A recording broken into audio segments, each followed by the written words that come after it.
Secret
Anyway, that was wow.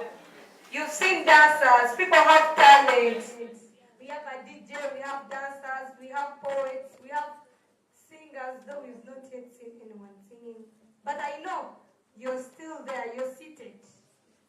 Anyway, let's start officially our program. Though we recognize people from the government, from the parliament, civil workers, everyone in the room, you're welcome. And we really thank UNICEF for this organization. Yeah. So let's welcome Nyangoma Elizabeth to give us the official prayer so that we can start the event. Thank you. Everyone stand up so that we can pray. Good morning to you all. My name is Nyangoma Elizabeth, and I was requesting you to have yourselves as we are having this prayer. Lord, we want to thank you for this great day. We thank you for keeping us alive at this time. We know very many people haven't been given the opportunity to be here, but who are we, O Lord, to be in your presence? Our loving Father, we want to thank you for our parents, our guardians who have come with us. Our loving Father, we put this session into your hands. Guide us. Let our voices be heard as children. We know we can make it, and our voices will be heard. Our loving Father, we want to thank you for other people who are still there. We know this world is not easy for very many people, but Lord, who are we, O Lord, to be the children who have been chosen to be in this place? Our loving Father, protect us, guide us, in Jesus' name I pray. Amen. Amen. Let's clap for her. At this time, I'm going to take you through our agenda, the activities that we are doing today. Our first activity was registration, which is already done, and the entertainment, we have already got done with that. Our second activity was prayers. We already got done with prayers. Now we are going to reflect on that theme. The theme that says, my rights, my climate. We're going to reflect on it. And we're going also to have a child responsive climate action in Uganda. That's all still on the agenda setting. Then after that, we're going to have a entertainment, poem, and song. After that, we are going for breakfast. Who's happy to have breakfast like me?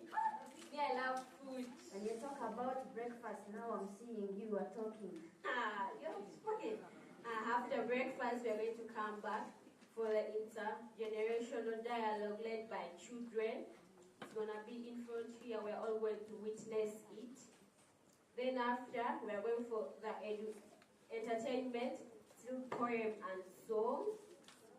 After that, I'm going to call the action of our theme. Made the closing remarks. After that, we are going for photo. Who loves photos? You know, I love being a photographer. Eh? Ha. Man, it's nice being a photographer. You're a lady, eh? Ha. You will keep the world amazed. They'll be like, eh? You know, there are posts that men think ladies can't reach. Then we are going for lunch. After the photo, then we close. I'll give back to my co-MC. Nasira, do you have something to say? Yeah. The representative. Sekaja Jamii. Yeah. Please clap.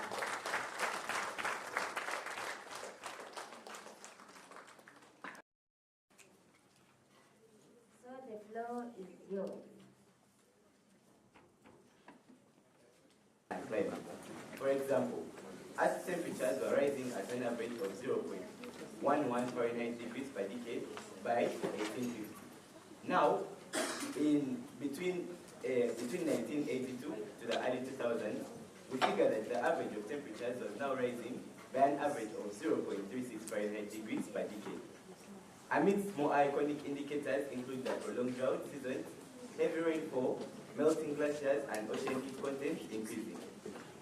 Averagely, 4 million Ugandans died from floods, malnutrition, diarrhea, malaria, and cardiovascular diseases as a result of this climate change, among which included at least 60,000 children dying from heat-related challenges annually. Globally, 13 million deaths were recorded, and estimating at least 250,000 children deaths. That's only if the air is good. After witnessing rampant loss of lives, global warming, like infertile cells leading to low crop yield, gas food insecurity, and prolonged drought, we ought to step up and take action. And that's why we are all gathered here today. Yeah. Very many collective young, fresh minds to present success. So little done, so much to do. Thank you very much for listening. I remain Sekou Jamil Ramadan. Thank you very much. Thank you, Ramadan. So, at this moment, DJ, you're going to be playing us music. Mr. Perez, who is going to speak on behalf of Joining Forces team organizers, as they also come to the front so that we can recognize them. DJ. DJ.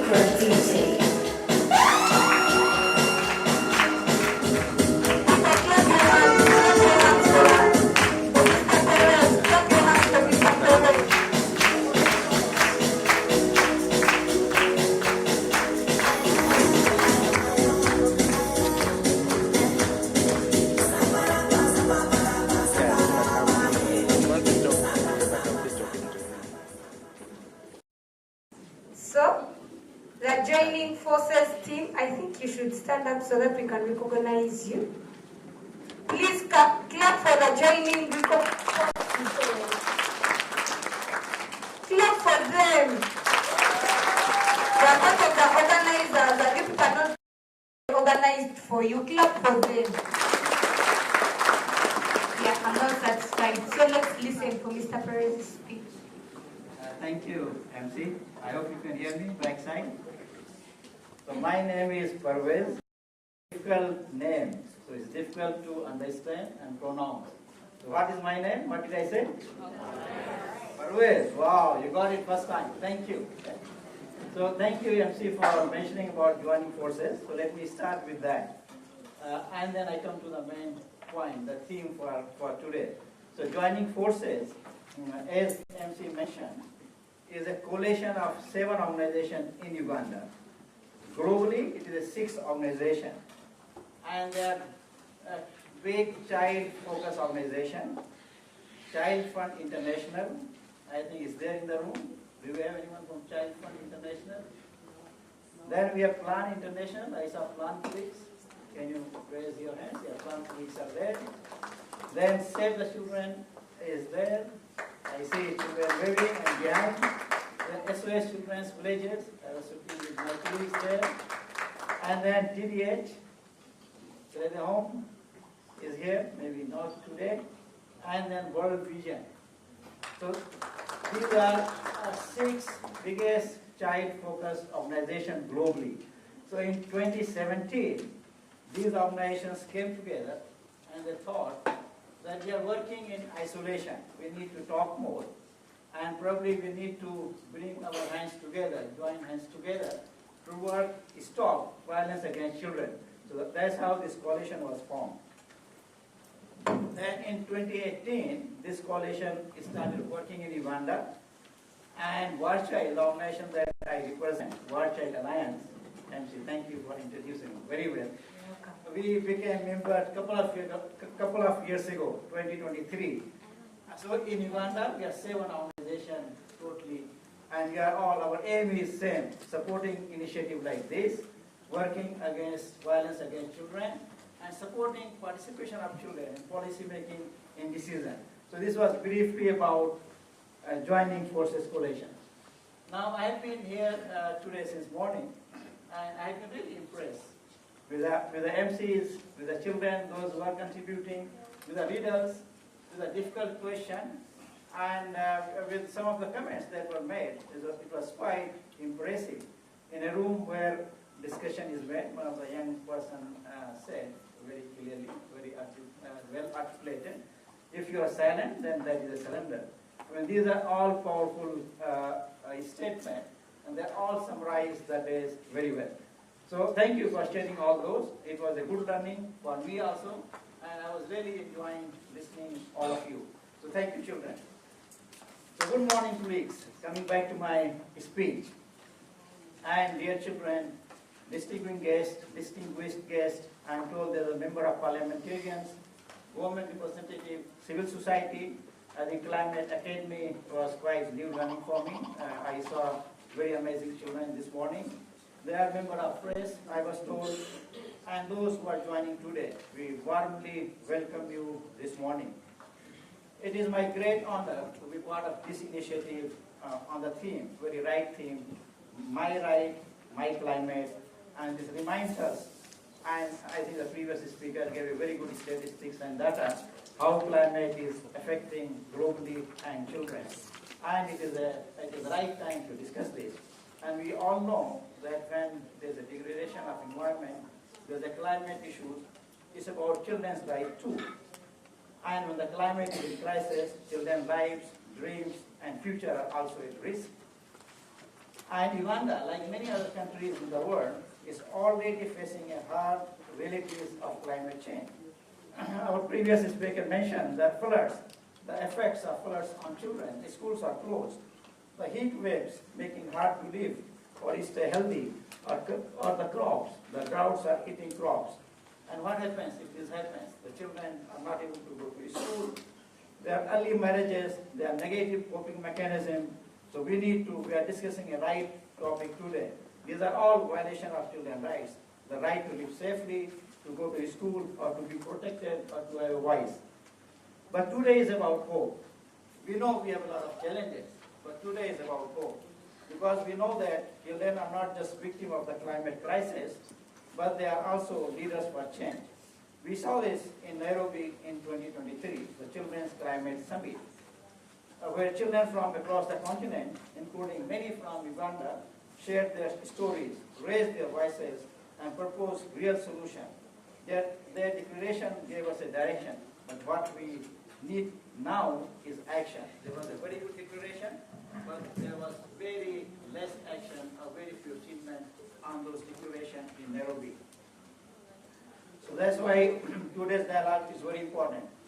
This is a space where children and adults come together, and we come together as a partners. And we are not here to talk about you, but we are here to talk with children, to listen to you, to learn from you, and to work together. And I was very surprised that children as how many years? 8 years, 9 years? They can able to share very clearly the development goals.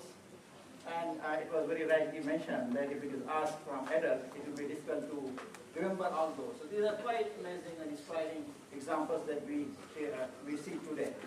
So our goal for today is simple. We want to hear from children your ideas, your expectations, and your solutions. We also want to connect generations. See, there are policymakers and there are children. And if children speak and that ideas is not reflected in policy, they are not going to see much change. So this is one of the objectives of the meeting today. And of course, we want to strengthen child participation so children's voices become a regular, respected part of Uganda's climate decisions. So by end of today, we hope that children's climate declaration and clear commitments from leaders and the identification of child climate champions, young people who will help and lead the way forward in their communities. Let us remember, the climate crisis is not something that will happen in future. That is happening today. It's here now. And if we truly want to achieve Uganda Vision 2014, we must act now. We must make sure that every child is protected, included, and empowered to help shape a better, greener tomorrow. Thank you to joining forces and also to UNICEF to provide a space here today and being partner today, and all the partners who are here in this room, and to the children. You are here in this room. You are part of this dialogue. Your voices matter, and it was very rightly said that in the room where decisions are being made, silence is surrender. So keep that in mind and contribute actively. Your ideas matter. Your leadership matters. So let's make this day of listening, learning, and action together. Thank you, and have a nice deliberation. Thank you. Ikra DJ.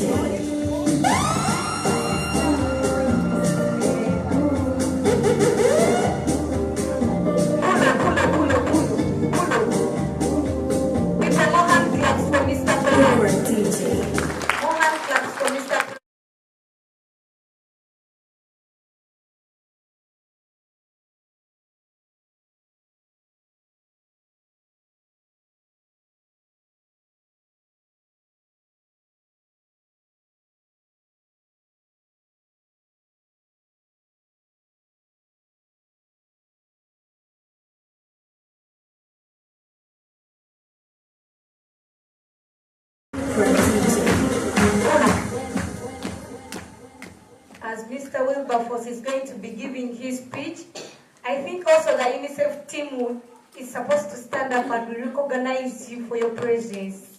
Please, UNICEF team, please stand up so that we recognize your presence. At least wave to us. Guys, continue clapping, because if it's not UNICEF, you are not supposed to be here. You clap for them. Thank you very much. So let's listen to Mr. Wilberforce's speech. Thank you. Good morning, children. Good morning, the youth. Good morning, the adults. You are welcome to UNICEF premise. And we are very glad you are here to listen to you. So they told me that we have to listen more to children and the youth and less to the adults, so that we are able to capture your voice, which can be amplified at the regional and the global level. Once again, my name is Wilberforce Kimezire. I'm representing UNICEF, and as I said, we are very glad. And as you know, UNICEF is there for children. So when we got an invitation to combine forces to have this meeting, we are very glad. And we suggested that let us meet here. Hopefully, you are feeling at home. So based on the outcome of this dialogue is that we have to capture children's voices, as I said here, which we can amplify, so that at the end of the day, policymakers, when they are taking decisions, take your views. So basically, that is why we are here. So as we started late, I don't want to take a lot of time. I wish you a good stay and good deliberation. Thank you very much. Thank you so much, sir. DJ, you can play for him as you go.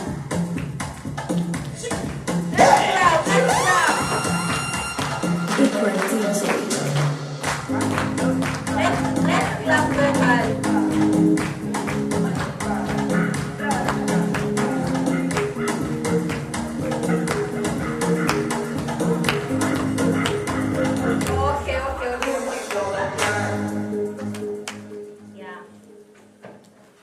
particular moment, I welcome all the members of government and Ministry of Water. At this particular moment, I'm going to welcome a representative from Ministry of Water and Environment, Madam Erina Nabafu. You're most welcome. DJ, play for her a song.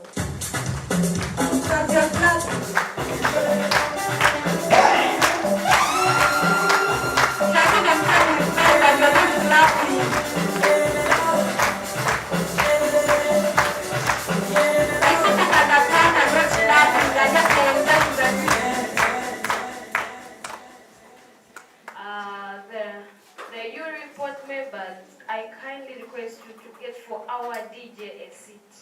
It's really painful for him to keep standing.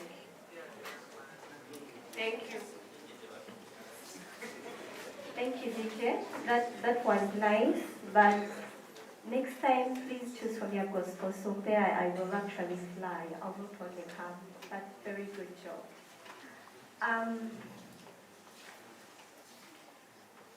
Maybe before I start my speech, can I see the representatives from the MDS that have come?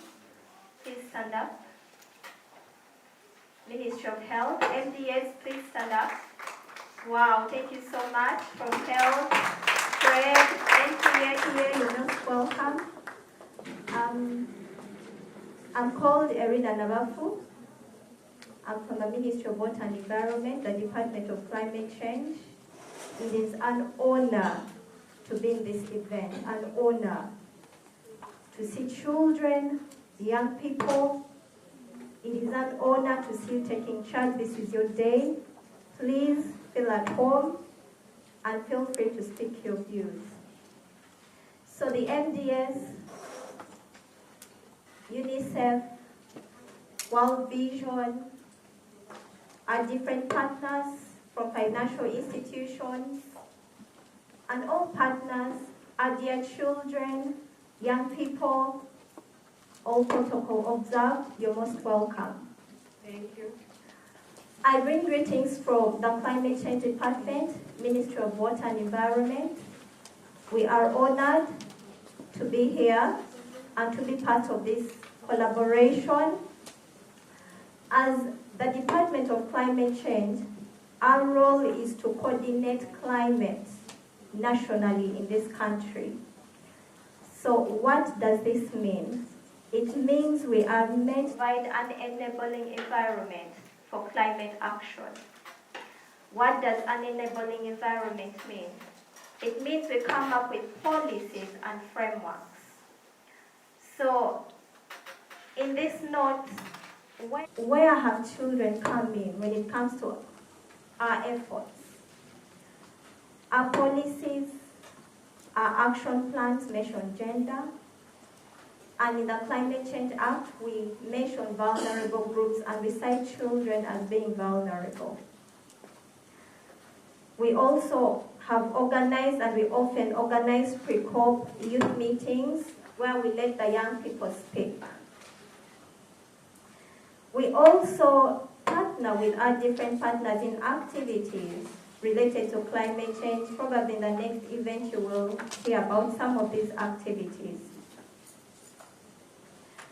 So I am happy to be here. And indeed, in this country, climate change is real. And we have a 5-year action plan that is the NDC. It has a lot, and it identifies education as one of the key vulnerable sectors that need to be addressed. And in education, definitely here, children mentioned. So I'm not going to take so much time, but I am welcoming you, and I am telling you, please feel at home. Feel free to speak your views, because we are here to hear your story and to see how to incorporate it in our policies and our actions. Thank you so much. Please play for me. Do you have a gospel song? No, you don't. Okay, no problem. Better luck to be next time. You're almost welcome.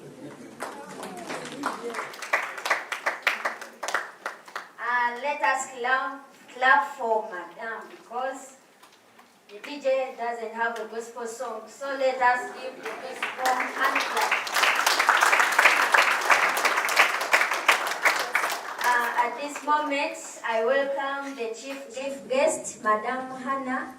So, welcome. Stand and the people see you. Where you are? Madam Anna.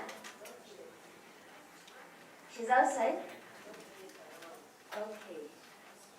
At this moment, we are going to have some entertainment from the Uganda's Little Hands Go Green before we get breakfast. So you have to come to the stage and we have some entertainment. Yeah. Let's clap for them as they come. So Talia, you're welcome on stage. DJ, please play for Talia music. We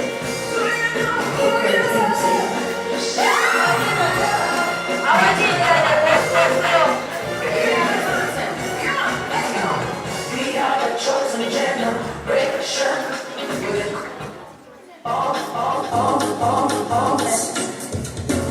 All I require for life, God has given me, and I know who I am. We are the chosen generation. We're called for to show His excellence. All I require for life, God has given me, for I know who I am. I know who God says I am, what He says I am, where He says I'm at. I know who I am. I know who God says I am. What He says I am. Where He's. Thank you, DJ. So Talia is going to give us a speech about the environment. So please listen carefully. Look at the ambassador of Go Green, a young ambassador of the environment. Please listen to her carefully. Thank you. Representatives from the government of Uganda, the UNICEF country representative, to the members of parliament present, to the NGOs present, the private sector, fellow children, religious and cultural leaders present, and the media, good morning. Starting here reminds me of Proverbs chapter 22, verse 6. It says, train up a child in the way he should go. When he is old, he will not depart from it.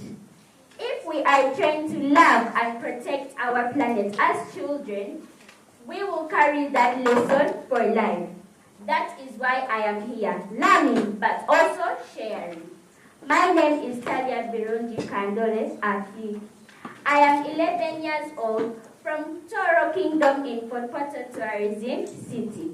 Fort Portal Tourism City is a land of crater lakes. Uganda is famous for its chimpanzees in Kibale National Park and the mighty mountain lions. I'm in primary 6 at Trinity Primary School. I hold some fun titles. I am the Senior Little Hands Go Green Ambassador, Second Queen Little Miss Ordai Uganda, 2024-2025. The lead champion of the 1 Million Trees campaign. And because I love tourism, I am the brand ambassador for Akose Safaris, a tour and travel company in Kenya. I love planting trees and dancing to African drums. On April 17, 2025, I launched the 1 Million Trees campaign to plant 1 million trees between April and December 2025. So far with friends and partners, we have planted 210,000 fruit and indigenous trees in schools, refugee and religious lands, national parks, and farms across Uganda. We still have 790,000 trees to go. You might say, Vanna, she has so many trees. I know, but with your help, support, we are able to achieve this goal. Want to have fun? Join me as we plant 1 million trees across Uganda. Children don't have money for trucks to carry seedlings. What we have are voices, energy, songs, and dreams. That is why I thank you for letting us into this climate into this climate conversation. They say children are the leaders of tomorrow, but let's be for sure. Tomorrow feels too far because children are affected by floods that sweep away their homes. Drought leaves children hungry, and plastic choke our soils, leaving humans and wildlife stranded. The world still drowns in plastic. Just last month in Geneva, world leaders failed to agree on a plastic treaty. Yet even the suitcase I'm going to carry is plastic. I ask you, look in your homes. How much plastic can you replace or recycle? My journey started when a little forest in my neighborhood was cut down. A forest that healed us during COVID-19. Rich or poor, that forest united us. Next to it was a swamp where the crested crane, Uganda's national symbol, played. The swamp and the small forest were destroyed. That really broke my heart. But it also gave me the courage as a Little Hands Go Green ambassador to act. That's how the 1 Million Trees campaign was born. Our campaign contributes to the government's program, Roots. In full form, it is running out of trees. And because friendship makes dreams grow, partners came on board. Schools, the private sector, NGOs, culture and religious institutions, the Rotary Club,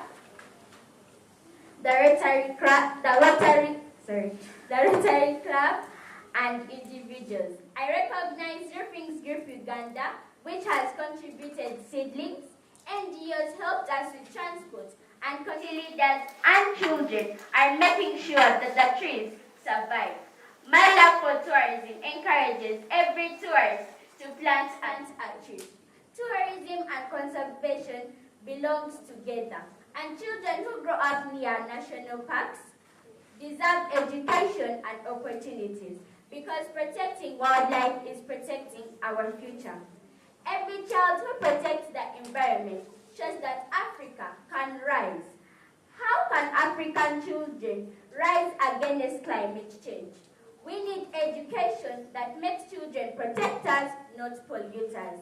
We need smart farming that respects soils. For the Ugandan national anthem says, "O Uganda, the land that feeds us, by sun and fertile soils grown." We need innovation to replace plastics. We need to protect wetlands and wildlife because nature is Africa's greatest bank account. My grandfather told me of the Rukonso proverb that says, "The sheep that does not listen will end up in the cooking pot." As children, we do not want our planet or our future to end up in the pot with too much salt and pepper. So with courage, with resources, and with unity, let's support child-led climate solutions because Africa cannot wait for tomorrow. The time is what? The time is now. I came up with an idea of raising funds. For the 1 Million Tree campaign, we make bags that help us buy and transport seedlings. I want to give these bags to the deputy representative of UNICEF, the chief guest, if he's here, and the Ministry of Water and Environment. Thank you. Asante sana. Mwebale muno, mwebale nyo, merci, shukran, afoyo matep, and eyala manoinoi. For God and my country,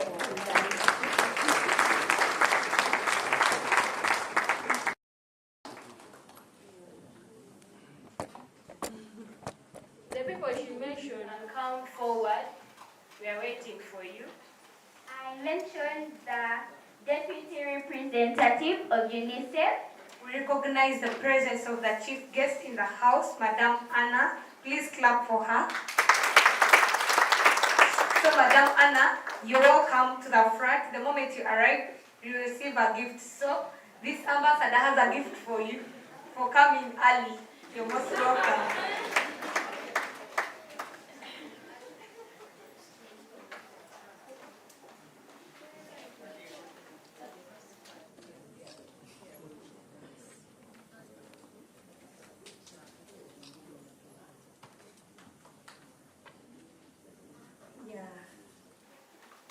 That is Madame Anna, the chief guest in the room.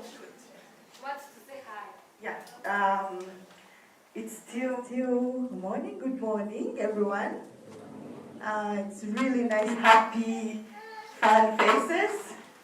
Talia, thank you so much for an inspiring speech and for giving us this beautiful bag. We are inspired to have leaders who are confident and young leaders who are passionate about the environment. Yeah, so for now, let me just break off, I think, and we'll continue with the program. Thank you so much. Who else? So the Deputy Representative UNICEF, you're also most welcome to the front so that you can receive your bag. You've gotten a chance of bag not everyone is going to get. You're most welcome. Imagine it's a free bag, no money wasted. Better move forward.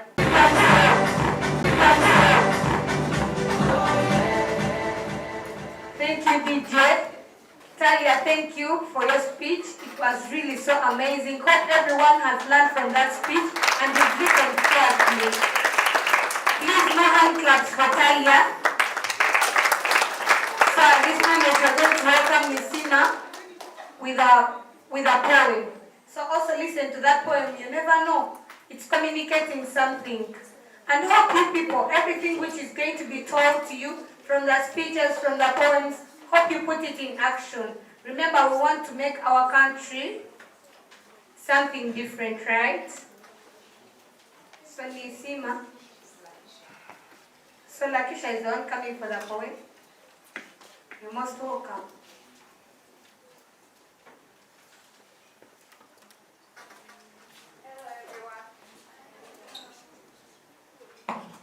Everyone.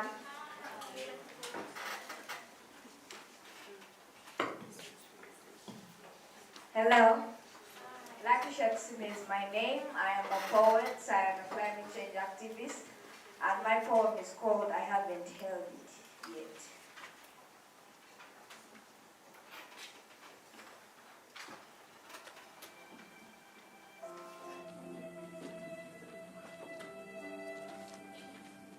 They tell me I am the future. They tell me, be confident, stand tall, stand for the planet. But how can I, when my future is silenced by a stain? When confidence hides behind torn cloth? When standing tall means standing absent, missing class, missing life? I am 15, old enough to dream, young enough to bleed, but too poor to plead with dignity. Fear of poverty is not a slogan. It is the reason why my chair at school is empty. It is the shame I carry heavier than any textbook. They talk on climate change, the heat, the floods, the fires. But who talks of the plastic pads that choke the soil? Who talks of girls forced to burn rugs by fire and smoke? Who talks of daughters of the earth whose pain is hidden under the same soil they're told to protect? That is why the Lira soldiers dare to imagine a kit. Not charity, but choice.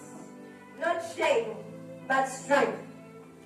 Climate smart, reusable, restoring dignity to the girl and ground.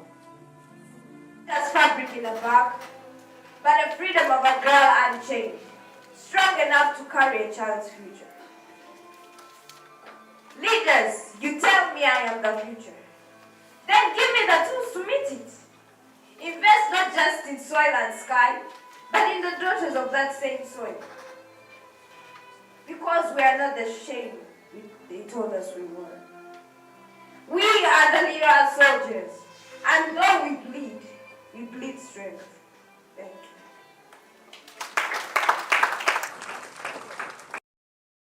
Thank you very much for that.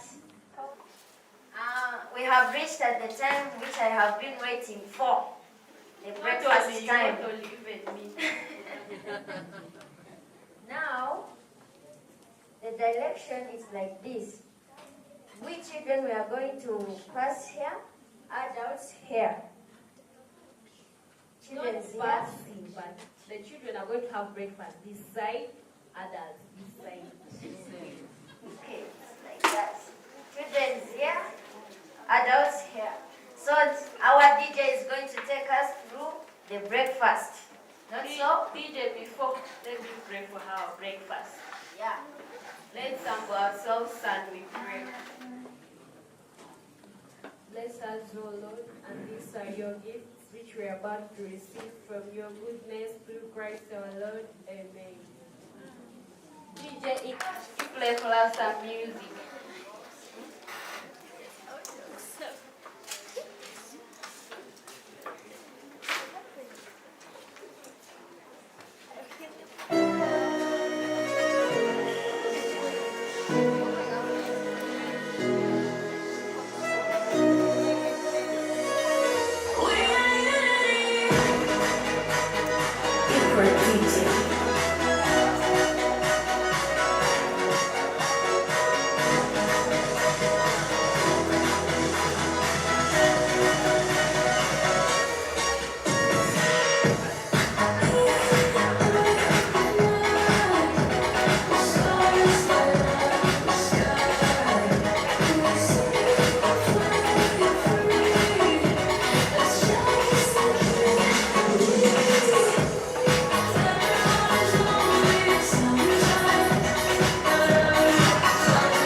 are going to welcome. If I read your name, you come in front. Eh? You are going to welcome the children representatives. Let's be fast. We have my soon Chinda. You're needed in front. Let's clap for us. She comes in front. Our next representative is Vincent Welch. Let's clap for him too as he comes in front.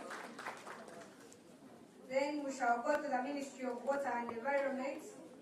Miss Erina, you most welcome to the front. Please clap while she's coming.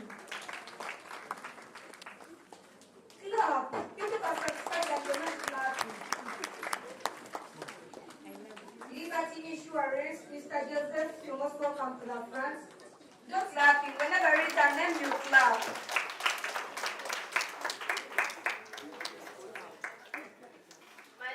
University, Mr. Richard, you're most welcome to the front.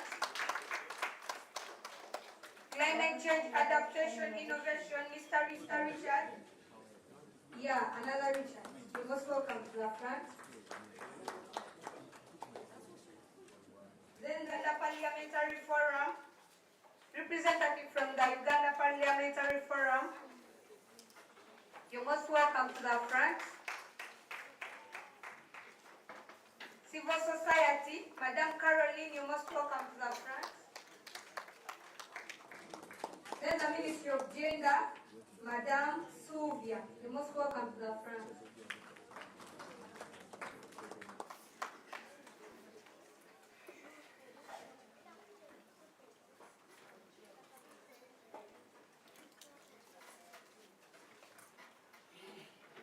Two more seats left. One seat left. Yeah, Honorable Kenya Teddy from the Uganda Parliamentary Forum. Honorable Kenya Teddy, Brenda, you're most welcome.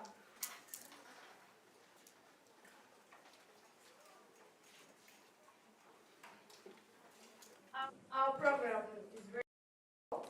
I'm going to be the first to ask questions to our children. I'm going to ask you a question and you're going to give me your answers, what you think about it. And my first question goes to my soon.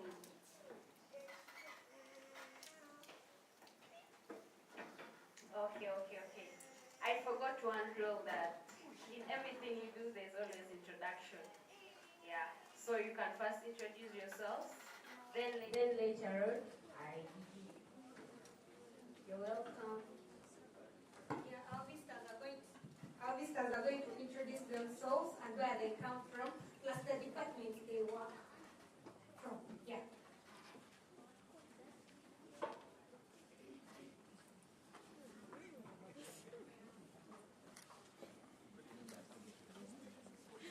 Hello. Morning, everyone. I am so happy to be a part of this, and I am so happy to see the children take it. Erina Navafu from the Ministry of Water and Environment, and probably regular condition of a place recorded after a long period. Of time. So, what is climate change? Anyone, a boy, please.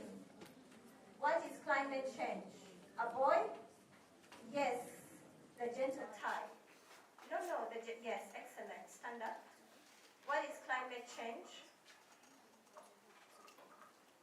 So she defined climate, or just Yes. defined change. Perfect. A change is a transition. So climate change is either positive, negative, or neutral. When we say neutral, it's an evolution. That means we're seeing a process of change that Uganda is in right now, the neutral stage of climate change. Okay. The negative part are the negative effects. Okay. That is, it will bring back the old climate that was good for the nation. Thank you. Thank you so much. So in short, it's saying climate change, the climate has changed, right? But we only qualify it to say it has changed after a period of 30 years. So, sorry, I think some of us are not 30, right? So we say the climate has changed when that change has taken 30 years each. Uganda, we know we have to rain seasons, isn't it? Do we still have to rain seasons? Yes. Are you sure that we still have to rain seasons? Yes. Says yes. Any other answer? Are we sure that it will rain? Any other answer? Hello? Is the rain still predictable? Does it still come in the zones that it usually does? Or does the sun shine in the periods when we think it will? So when that happens, for some time, for 30 years, then the climate has. Now, because the climate has changed, we are having climate hazards. One of them are landslides. Can anyone give me another example? Yes? Floods, yes? Drought, excellent. Very smart class, yes. Famine, drought, okay, thank you so much. Now, because we are having those things, we are having effects, and so he brought in something that could be positive or negative. But the problem is when they are negative. And so they also affect you. Okay? Now, before we go into this conversation, I need us to understand, because that is what we, as the department, you need to understand. So, when there's a drought, when there's a flood, can anyone tell me effects you've seen affecting children? Yes. Thank you so much for that opportunity. So you said that one of the climate hazards is landslides. And we have seen that recently in Chitezi there was a landslide where almost 80 lives of children were lost that day. And it happened because when we think that this garbage is actually being recycled, 95% of it ends up in the landfill, and it is all taken there. So over 80 lives of children were lost and even the vulnerable. So that is an example. Thank you so much. We are here because of the children, and they have been warned time up. So in short, there are impacts. Okay, that is why we are here. So for me, what is my role? To ensure that you take part in ensuring that when there's an impact, you remain standing as a child. That is why we are all here. So in short, what do you do, and maybe what is it that you have that can enable them to stand? So since my time is up, Erina Navafu from the Ministry of Water and Environment, ours as the Department of Climate Change is to coordinate climate action across the country. So some of the roles we provide is having an enabling environment. We have the 5-year action plan. We have policies, and in those policies we have put the gender aspect. And in our act we identify vulnerable groups, and one of them are children. So for now, ours is a coordinatory role. Thank you. And thank you for giving me that time. Please clap for Madame Navafu. Please clap. Thank you. So at this moment, there are just limited time. Guys, you're just introducing yourselves and the organization you're coming from. Then we should ask you questions so that you can answer us and tell us what you can do for us. Because what brought us here is you to give us solutions on what we need. Thank you. Thank you very much. I'm sorry. I think it would be better. It starts from the young to the.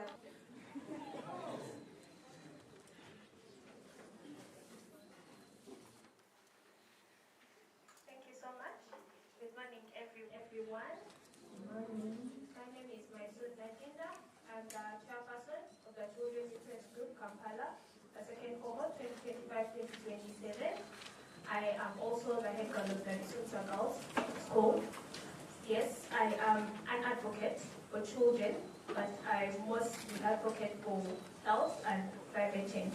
So thank you so much for having me. I'm very looking forward for this discussion between us. Thank you so much. Please clap for Najinda. So thank you for giving me this opportunity. Once again, good morning everyone.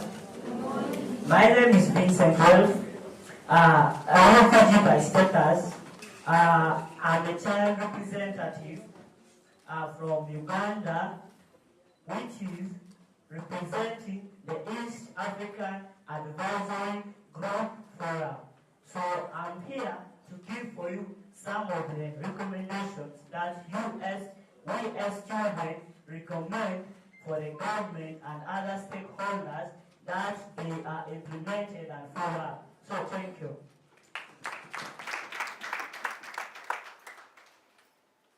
Thank you very much, ladies and gentlemen. My name is Maloney Joseph. I'm from Liberty Life Assurance. I'm a risk management advisor and a climate change activist. I'm here to see how we can manage risk and make sure these calamities do not really affect our children, because climate change is everywhere and it is full of disasters. So, thank you very much.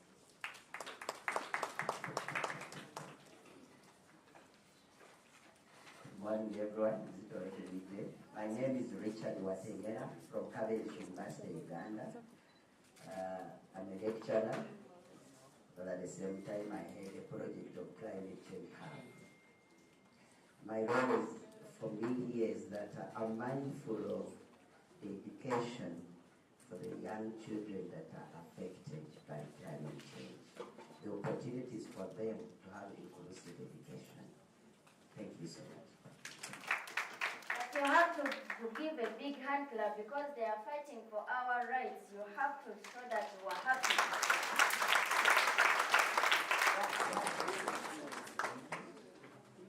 I'm Richard Haemba. I come from an NGO, a think tank called Climate Change Adaptation and Innovation. We do research on mitigation measures and resilience to climate change in the world, especially in the African context.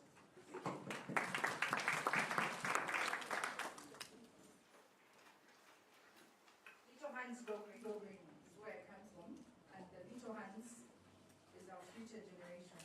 They're the ones who are going to have the biggest effects of climate change.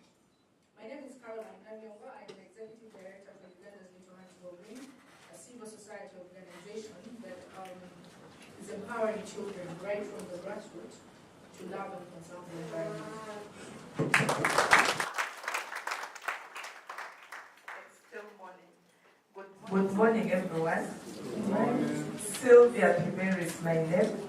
I serve the Ministry of Gender, Labour and Social Development in the Department of Youth and Children Affairs. So for us as a department is starting with the holistic well-being of the young people, and that means living in a safe environment that is cognizant of the different capability young people that we have so that they can strive to be better citizens of this nation. Thank you. Good morning. My name is Brenda Nakenya, the MP for District, Vice Chair of Uganda Women Parliamentary Association, and also a member of the Parliamentary Forum on Climate Change. I am standing in for Honorable Kaya Christine, who cannot make it here. Please give them a round of applause, a big one. Yeah. So the next session, within our intergenerational dialogue led by children, the questions going to the children first. Thank you so much, my MC. My first question is going to Nachinga. Yeah, my question is, how is climate change affecting children? How is climate change affecting children? You're most welcome. The floor is yours.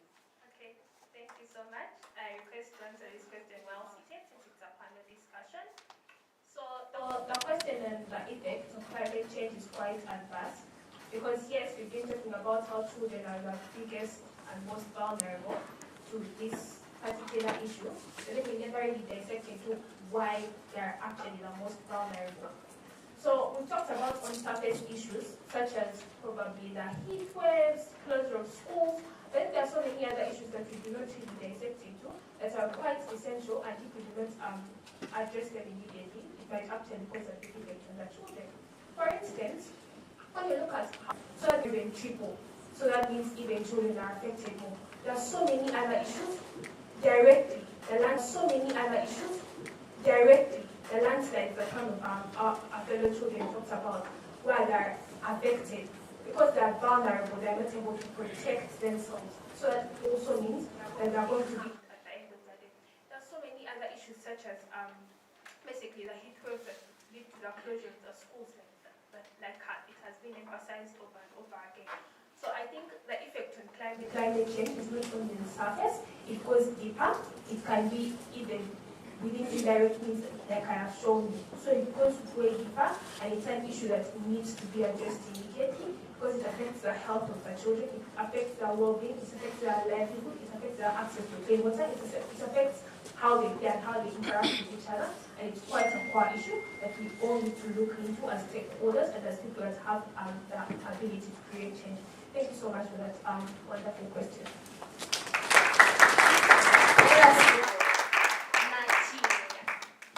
I'm really sorry, I didn't tell you. The rights of the children so that the climate change is fight for and we can have good future. Thank you. Thank you so much. He has been quite brief. Hope you have got something from what he has said. Yeah, because a lot of too much is dangerous. That is it. Okay, at this particular moment, I'm handing over to my co-MC. Thank you very much, Clara. So, at this particular moment, we are going to the elders. And please, my big children, our elders, this time round, you know this dialogue is for children, so you're also children, though you're big, now you're big children, right? So, you're going to use 2 minutes, please. And I have my questions for you, though you use some simple language, we understand, you know, for us children, we don't understand that too much, that too much appetizing English, which is so. So please, use the one we understand as children. Question number 1. I ask one question, you answer all of you according to your departments. Because that is what brought us here. What are you doing for children about climate change? We are going to start from Madame Namkenya. Yes, Madame Namkenya. Honorable, yeah, right now you're Honorable. Madame Brenda. Honorable Brenda. What are we doing for children? Of course, I am a legislator. We make laws and policies in this country. So our ultimate role is to see that laws that we make are aligned with the rights and needs of children. We have a climate change forum. We want to review it to see that it meets the needs. Because every time so much changes, like every day. So laws are not static. We have to go revisit them or review and see if it's meeting the needs. Now, when you look at the UNICEF climate risk index, you notice that it's very vulnerable. So by the time we make the survey, to speak from an informed point of view, because we are moving our way. As a ministry, we have that child participation strategy. We are moving away from tokenism, where you come and sing a song and that is it. We want you to be in the room, to speak for yourself, to have your voices heard. So one, we have created platforms where we have young people able to speak. So you can see from the reference group members, we identified a few of the Vianney's who are now speaking at UN level, so that their voices are heard in the different thematic areas. And also coming under representation, still the space we have created. Any policy, any documents that we create, we have the voices of young people. And again, it's for us all to identify what are those spaces where we feel we could volunteer or be identified so that you're in those spaces. All the policies we now have voices of children, voices of young people, but also children come from the homes. Again, we have a Department of Family and Culture, where we are building capacity of the district, of stakeholders, partners, and parents themselves on how do you bring up children. Bringing up children means they're in a safe environment, clean. Clean means the water you're drinking is clean, the home you're in is well kept, you're having trees in the home, how a home setting should be, on parenting and upbringing on children. And the roles also for ministry extends to the cultural leaders. Then we realize that is the community essence too. So ours is the engagement with the cultural leaders, the parents, and the children themselves on how best they can be able to participate in promoting their well-being, but also that again translates to living in a clean and safe environment. Thank you.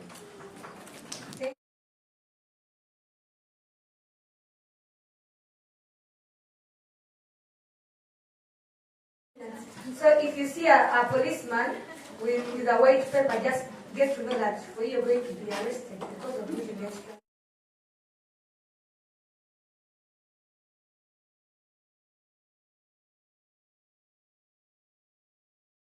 Because we have another question for you. And time is not on our side. Thank you very much. So I'm Caroline from Uganda's Little Hands Program. So we're a civil society organization that nurtures and empowers children as the main drivers of environmental conservation. We want to, we want to inculcate, to teach, to give them a blueprint right from the grassroots, like our niche, our children that we work with are pre-primary up to P7. We do this because we want them to know right from the grassroots that your environment is definitely your responsibility.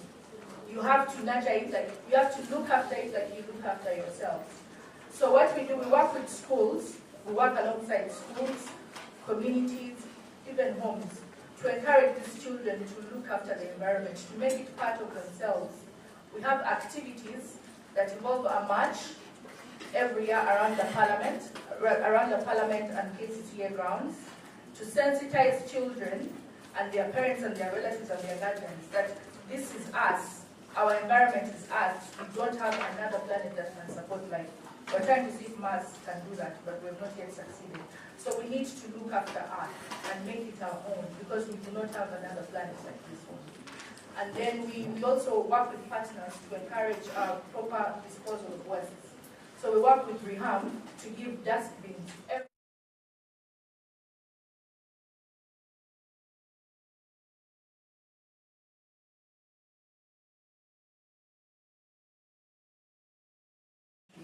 And that's all we do.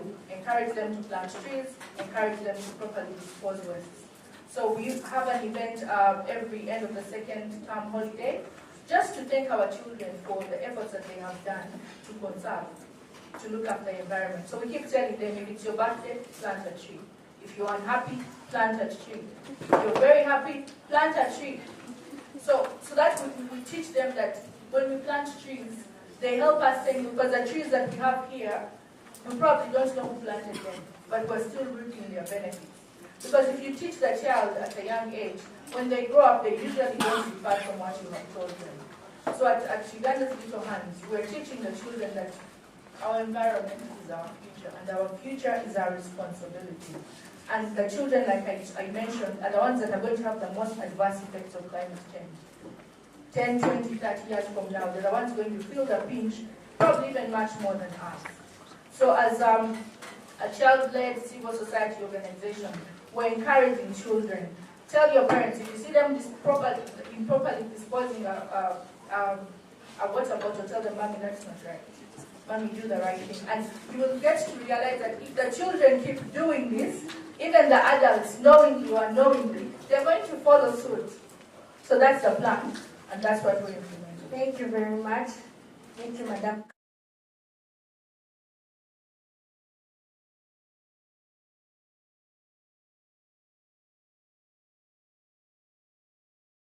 Think tank of researchers, scientists, and social scientists. We research on the effects, especially the negative effects of climate change, and how they affect us, as people who live in Africa, and to Ghana, this particular state.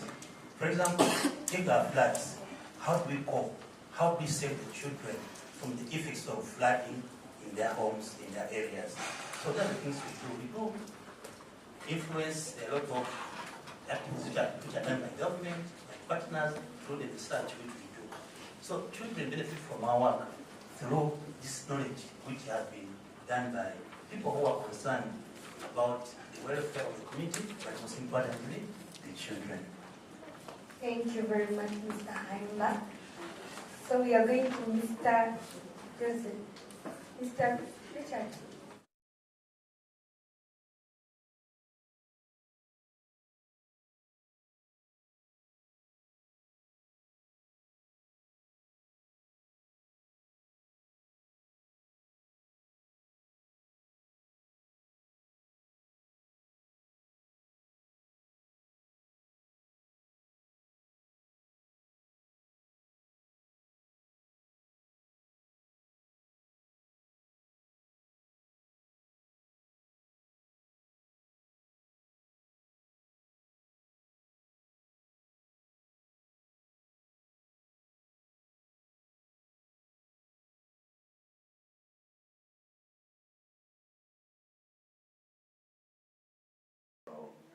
Drafting the curriculums that fits in educating the young children about climate change.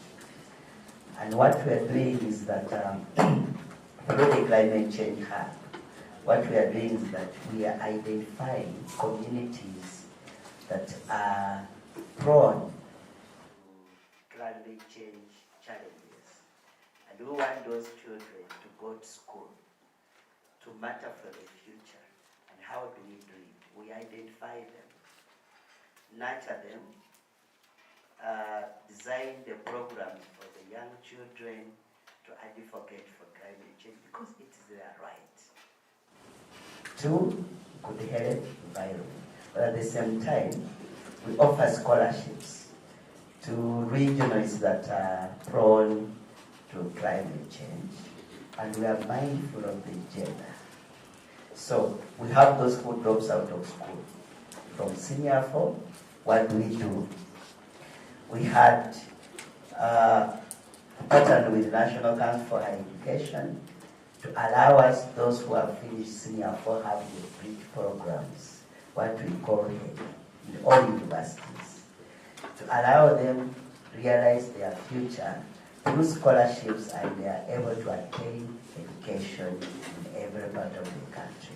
But two, since it's an academic institution, we do research to inform good data where we can publish and to relate the world and the nation that these young children and the generations that are being affected, and therefore we take up to advocate for their rights.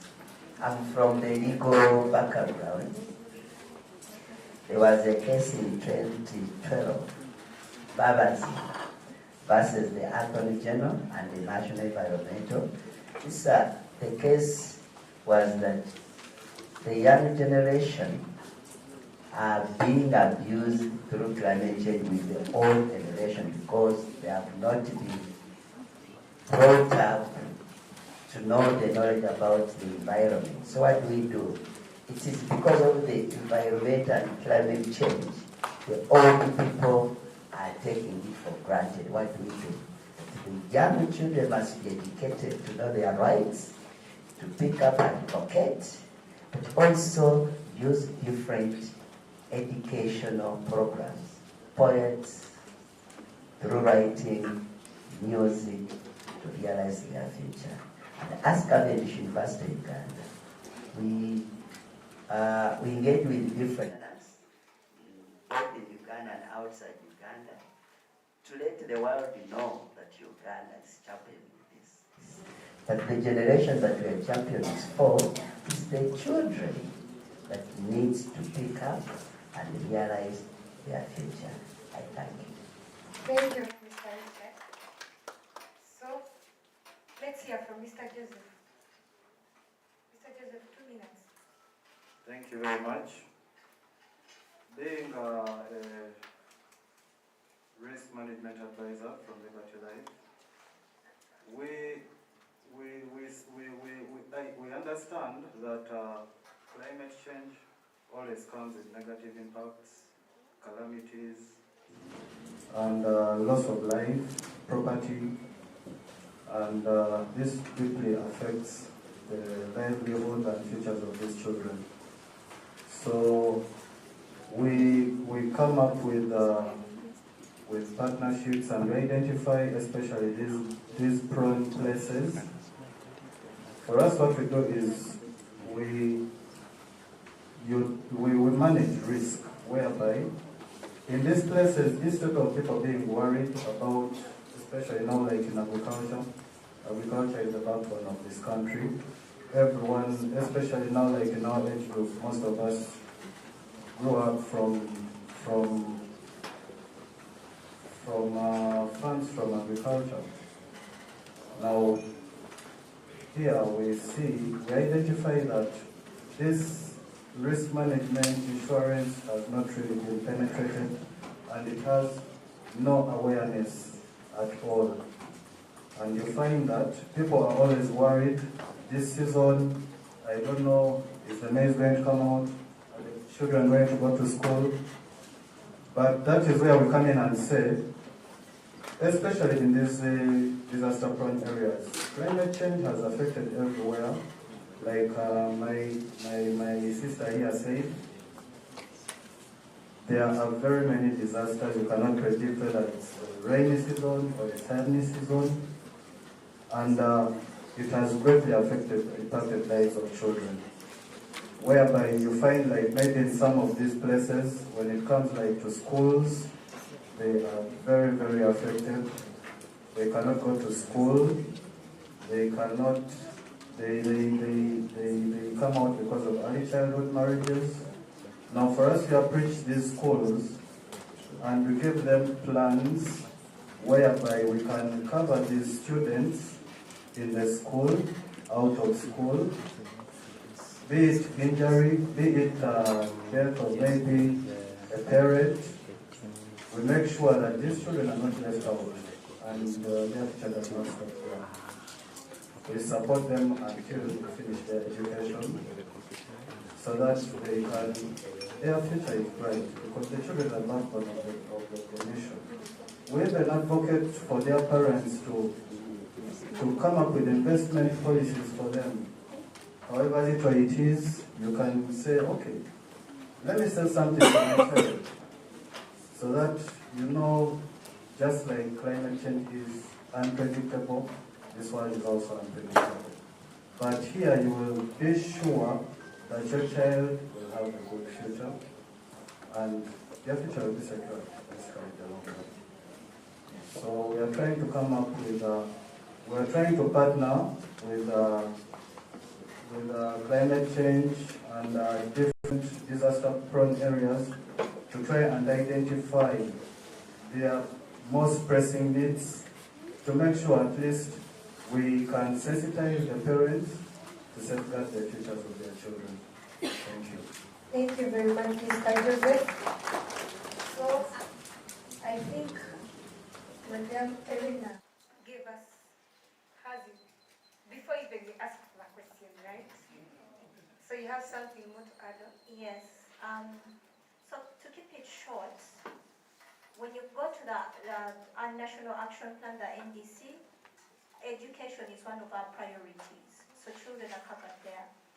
Other forms of action, here we are collaborating with our partners to make sure this happens. Other forums we've had, there's the Youth Adaptation Forum. I don't know if some of you were part of that, where your voices were heard. Even we have called thematic group meetings where we ensure that children participate and their voices are heard. So we've even had declarations being made.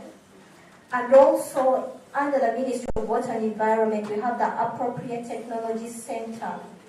Here they make innovations for climate change, and one of the things they make are sanitary towels. So they're coming up with an activity where they can go to schools and promote and sensitize them on sexual reproductive health. These sanitary towels are actually affordable. And then lastly, the Appropriate Technology Center had an exhibition on climate action, and children definitely did take part. Thank you. I hope I took those lessons. Yeah, thank you very much, Madam Marina. So we are going to question number 2, but for question number 2, we are using 1 minute. 1 minute. So question number 2 says, what more needs are to be done? What more needs are to be done, children? You've understood the question? Yes, exactly. So I need answers from you people. I think we start with Madam Erina because she managed the time for the first question. Okay, for me, I'll just put it in one go. It is an action plan. When it comes to children, and this falls under probably Ministry of Education, because with the action plan, then you have a solid document that you can use in order to have, implementation done with regards to you. Thank you. Thank you very much, Madam Marina. So I think Mr. Joseph, you also give us your solution. Thank you very much. I believe on my side, what has to be done is there's a lot of sensitization and awareness to be created so that these worries of calamities and eventualities will be no more. And when it comes to awareness, I usually advocate for schools. There are small covers that can come.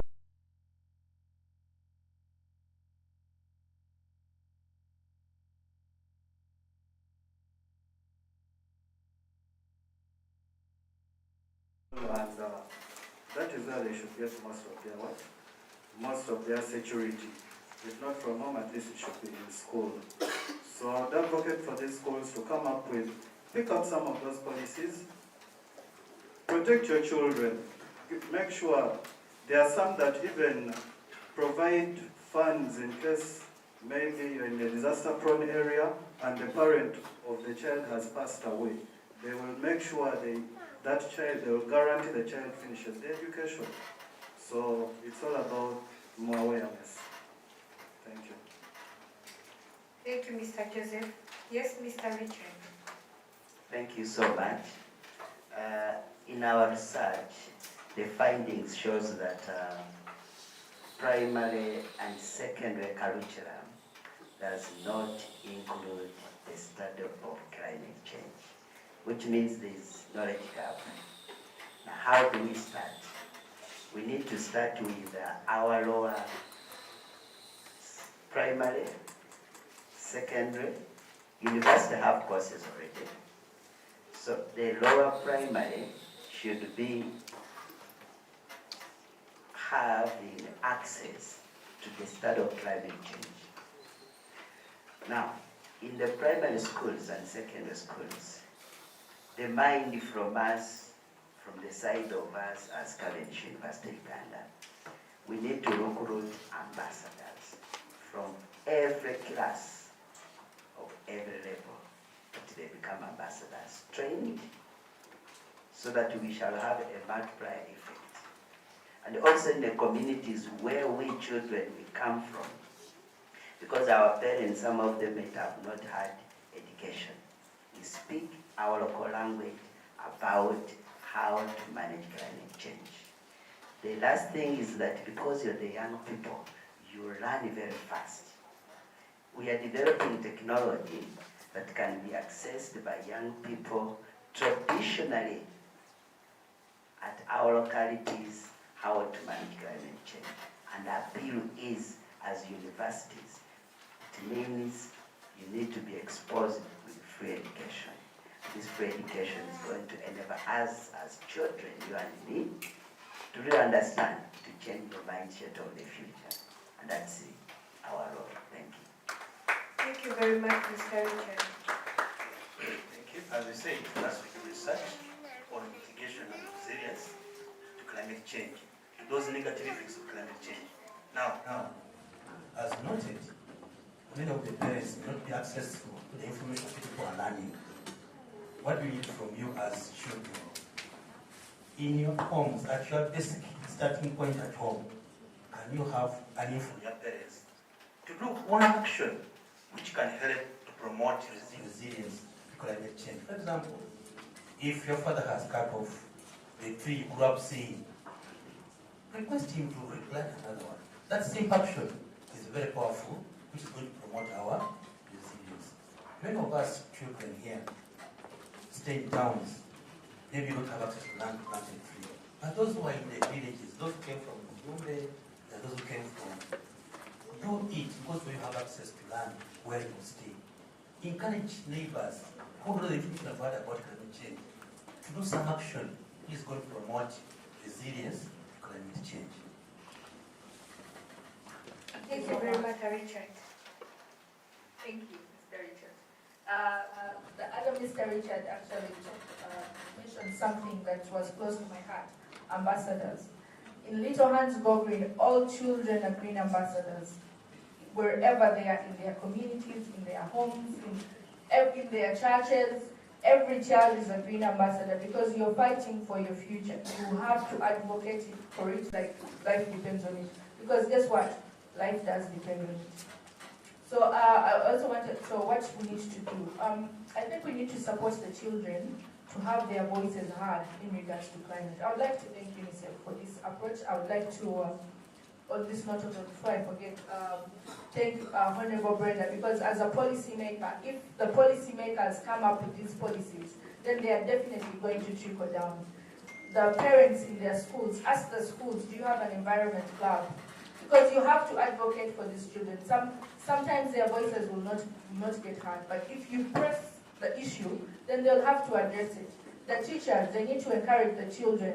How are we helping our environment? Because if they don't do this, this has to be like a cumulative, collective effort. The children should spearhead it, but everybody has to be involved in one way or another. Thank you. Thank you very much, Madam Karen. Okay, thank you. I think what needs to be done is more awareness creation, but mine is just, I think for the children, what needs to be done, especially for us in this room, is to be the ambassadors who are doing the work. The U reporter, when I came in, was challenging us how many of us came with electric vehicles, how many of us did this. And I was thinking, but the same people saying this are the same who will get a bottle of water and want to throw it out because they don't want rubbish in the car, or when they are home, they're saying, Mommy, throw this camera out, but how many times in our own homes have you managed to pick this, the simple, the basic, the cameras, disposing, proper disposal of all this? It starts with us. Beyond the awareness creation comes with the actions that we do. When the people in the community, the head girl of that SUSA, when the people, the class, the other students see you doing this, they will get challenged to also do the same. So beyond the awareness is the doing of what we preach and what we want to see happen. Thank you. Thank you, Madam. Thank you. I think the legislator, I've already mentioned the budgeting legislation, but also... So you noticed in our discussion that I think in our culture, in regards to children and training on climate change, I think when we go through what we studied, there is need to review the culture in relation to that aspect. So I think me and Honorable Kaya will move a motion in regards to that in the floor parliament to see that we better the primary school curriculum in regards to climate change. Like we can source ideas from it. And also for the budgeting, I've talked about it. Of course, there are areas and you can see they have prioritized. Usually their budgets are not prioritized in that area. So we'll continuously put our voice. And also, as the Parliamentary Forum for Climate Change, I think we are coming up with projects to carbon dioxide. Because eventually everything affects children, not so. Around the Parliament premise, like Parliament House, I don't know if it's feasible to see how much we emit with so many cars, what restaurants, what, and in one way maybe to recommend to Parliament better way of protecting our climate, and also to show the need to do this for the future and also our children now. There's so many things, but on a personal level, so as a parent, as a Ugandan, there are things we have to just within our houses, but on at my work, we only limited to laws and budgeting, oversight. So that's what I speak about, but I think I associate with the ideas that, and I think there are many takeouts for me to the forum and to Parliament. Thank you very much. Indeed, it was so nice because I'm not so sure that I'm the only person who wanted to know the solutions it's giving us. All of us who are in this room wanted to know. So, what next? From the children, they've been telling you everything. They've given you solutions. They've given you everything. You've listened from your fellows. So I have a question. Is anyone in the audience that has a question for these people? Before we continue, let us first clap for these people.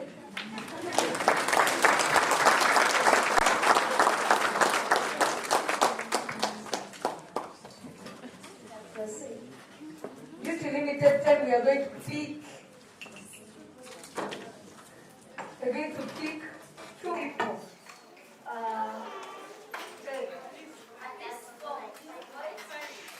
No, let it be 2 boys, 2 girls. Okay, 4. This time round, let me give for this girl. You're a girl, you're a boy. Yeah, I'm sorry. You get a chance to ask a question.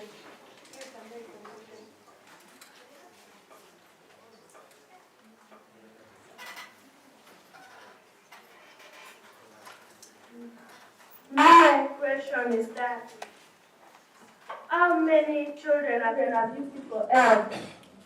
That the children that have been affected by climate change, how many have you helped?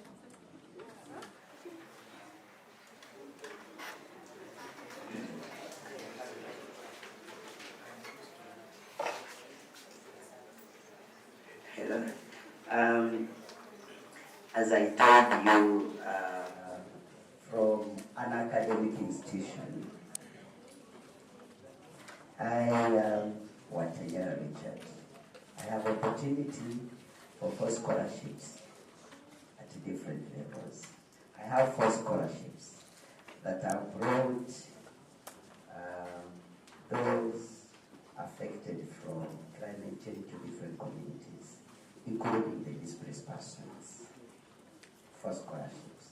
They are finishing. One is doing law, 2 are doing business, another one is doing Bachelor of Science and Data Science, Artificial Intelligence. But that's not the end.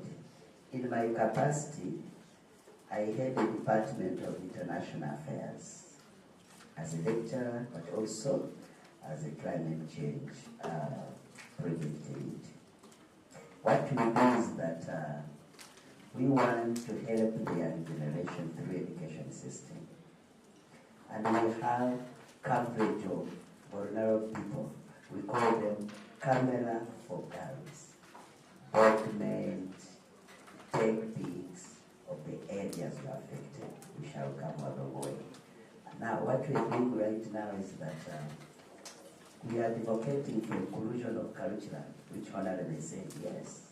But also we have partners who want to bring climate education, a free program, either 2 weeks, 1 month, a bachelor's, because we have, at the university we have bachelor's that study climate change. And that's the opportunity.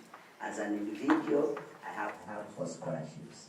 Once they are done, anyone can call me that, I have a youth who want to study, and we partner with different organizations. That's the capacity campaign. Let us love So another question is coming from my boy. You see that he has been sitting here keeping quiet, but now he has a question for you. My name is Charles Hakim, a child representative from Unity District West 9. My question is that how will you prioritize safety and well-being of children in climate-affected communities? This question goes to Mr. Joseph.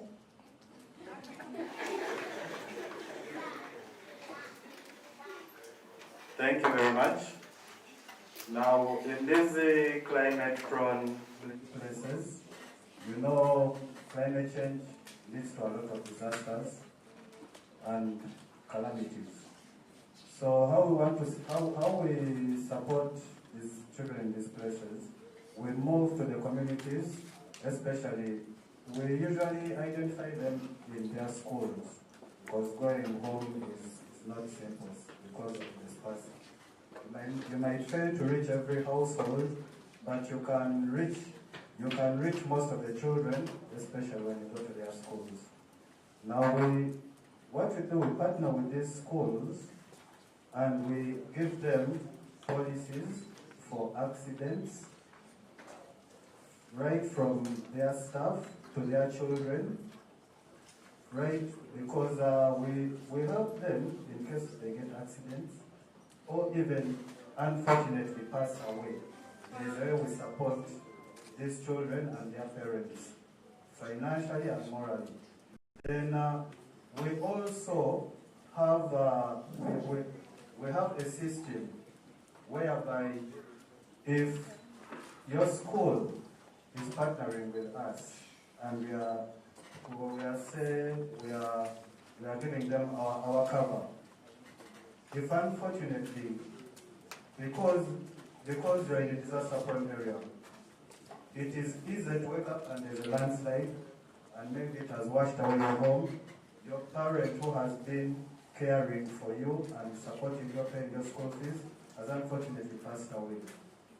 What we do, we wouldn't like the child's education officer to stop there. We provide the school with a lump sum of up to even 12 million shillings for the child to continue their studies. Because for us, we believe the main way you can empower the child is through education. So we try to make sure at least they continue their education. That is how we empower them in those disaster programs. Thank you very much. Let's balance on that side. People have asked 2 people, and let's also decide ask. Hi everyone, my name is Esther Nampa of Plan International. I want to ask this simple question to you people there too.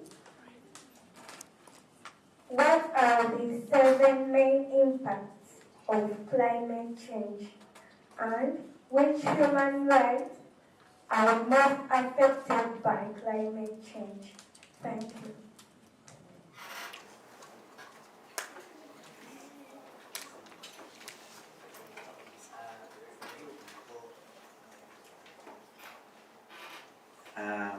Seven impacts. We want to relate to children.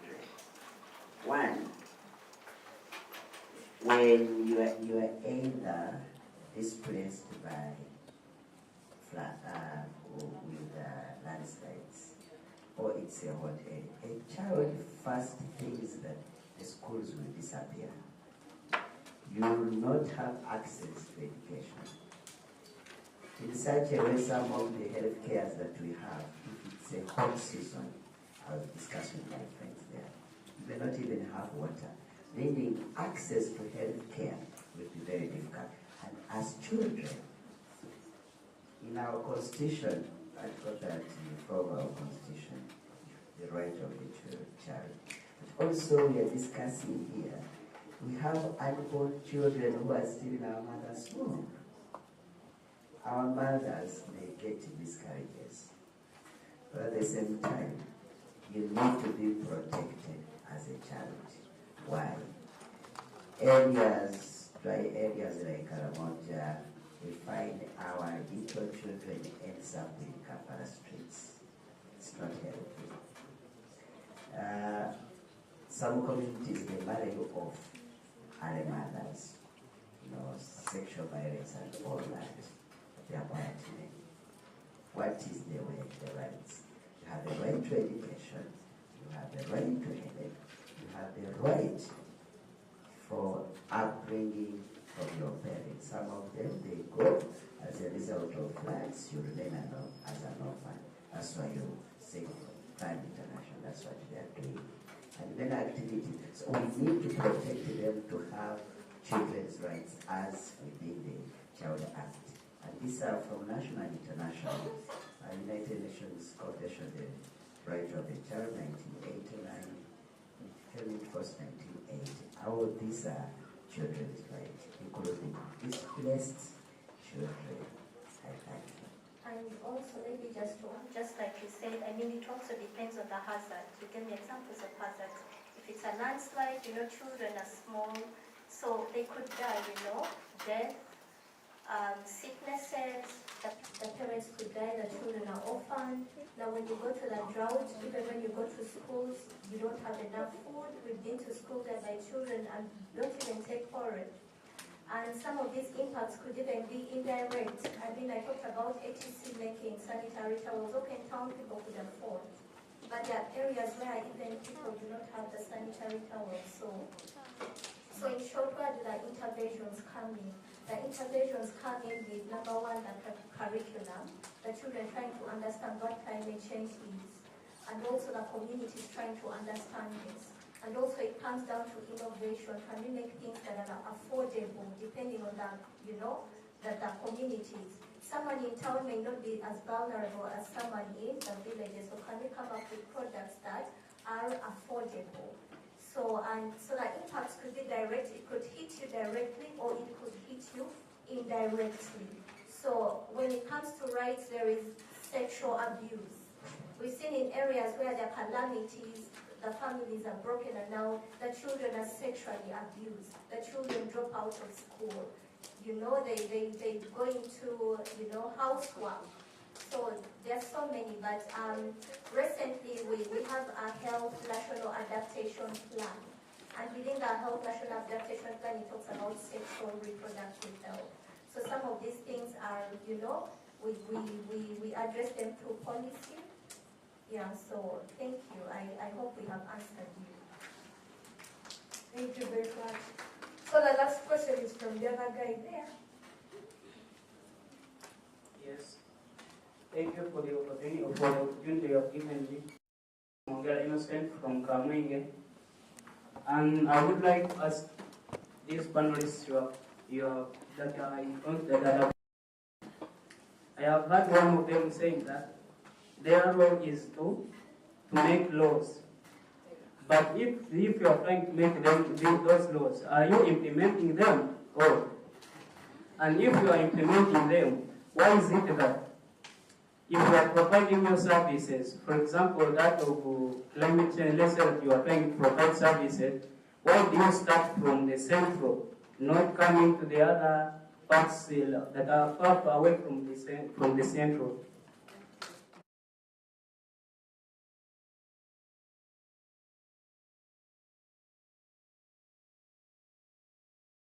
Question. We make laws, but the ministries and other bodies implement the laws. And ours is we have a review commission. They revisit the laws and see if those laws are being effective. Then also the budgeting process where we send money. So Parliament is limited to that, but we also have implementing bodies. These representatives from the ministries are the ones who act in line with the law, so they implement. Parliament doesn't implement. And also, I think they've been speaking to that. Times they question the budgeting, whereby the policies are good, but they don't have money to do what? To implement. Parliament and ministries or government, the bodies work together. Everyone has a role, a clear role. And I think that's a message to you implementers that do not stop. When we make the laws, We don't make them for the central region. They are laws for the country.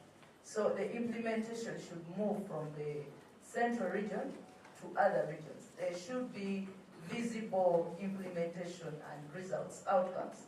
Because at the end of the day, it comes back to Parliament in the accountability committees to see if actually the monies are being put to use and there are clear outcomes in the MTF. Some are technical terms, I don't know how to. So one last thing, sorry on that, in our rules, we passed recently that we should have a post-legislative scrutiny after we make the law. We have a committee to see, is this law being implemented? Are they getting them? Actually, it relates to the money. Did I have the money? We did have that, but we are seeing that most of the good laws that come out, actually they stay on paper. So we are putting that up to have a committee of Parliament that actually looks at scrutinizing the law to see that you're actually implementing, because we see many flaws. I think you can have context. Yes.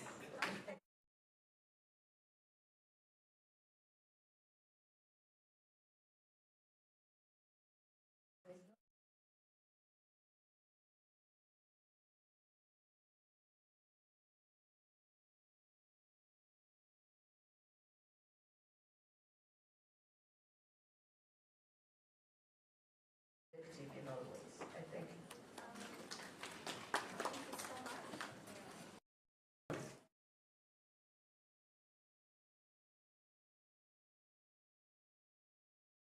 There's a law, but why is the action right? Is that a question? Very good one.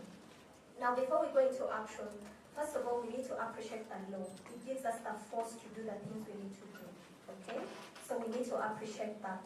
So why is the action? Indeed, as the Ministry of Water and Environment, we are doing a lot. We are doing a lot. Number one, even before we make these plans, there are systems or methods in which we must pass through. For example, before we do an action plan, now we have the National Action Plan, okay? That action plan tells us what actions do we need to follow as a country when it comes to coping, that is adaptation. What actions must we do as a country when it comes to reducing emissions, that is mitigation.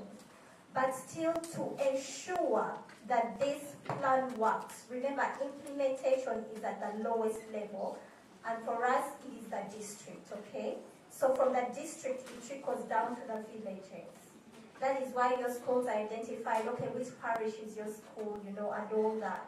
So now, like my colleagues said previously, there are always issues with implementation. Yes, we have policies, and believe me, Uganda, we have the best policies. No one can beat us on that. We have the best, you know, enabling environments. However, we are an African country, and some of the things that limit our actions, she has mentioned them. Number one, finance, we need money. Number two, people need to be aware of capacity building. But the policies have provided a good enabling environment now. Like I said, there are things we do. Now, so the districts have to come up with plans so that they can customize their implementation. But before this plan is done, there's something called a vulnerability assessment, okay, when it comes to climate change. So this vulnerability assessment, I must understand what hazard is in that district. How is the district impacted? And so how is the district able to cope? And so I do this by asking questions. And when I ask these questions, I do them at village level. So what am I doing? I am providing evidence for an action that is not, you know, my own concoction, but it is a voice from the local communities to come up with a plan that I can use to tap into finance, okay? So yes, we do acknowledge that there are, you know, where is the action, but we are trying.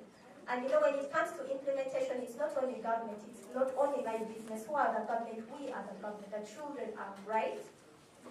You are. The communities are. We go and interact with those communities, and indeed they are bothered. They're like, oh, this place is dry. You know, this place is dry. I wish we could have trees. So it is, implementation is not only us, it is for all of us, and that is why we are here. And so we have been encouraged, plant a tree. You know, if dad is going to cut a tree, tell me, you know what, dad? Plant 2 trees or plant 3 trees. So it's everyone's business. But indeed we are making efforts. And right now with the district climate change action plans, we have covered, I think, we have projects that have covered at least over 40 districts. Thank you so much. Thank you very much. Because even these ones implement through the Ministry of Local Government. Thank you very much. It's just a request. Please, my Honorable now Kenya Brenda, we're requesting you to give the closing remarks on behalf of the panel and the parliamentary forum. Guys, stop being mean. You have the part for these people. It's not easy to sit here in front and speak up something. Even some people are closing.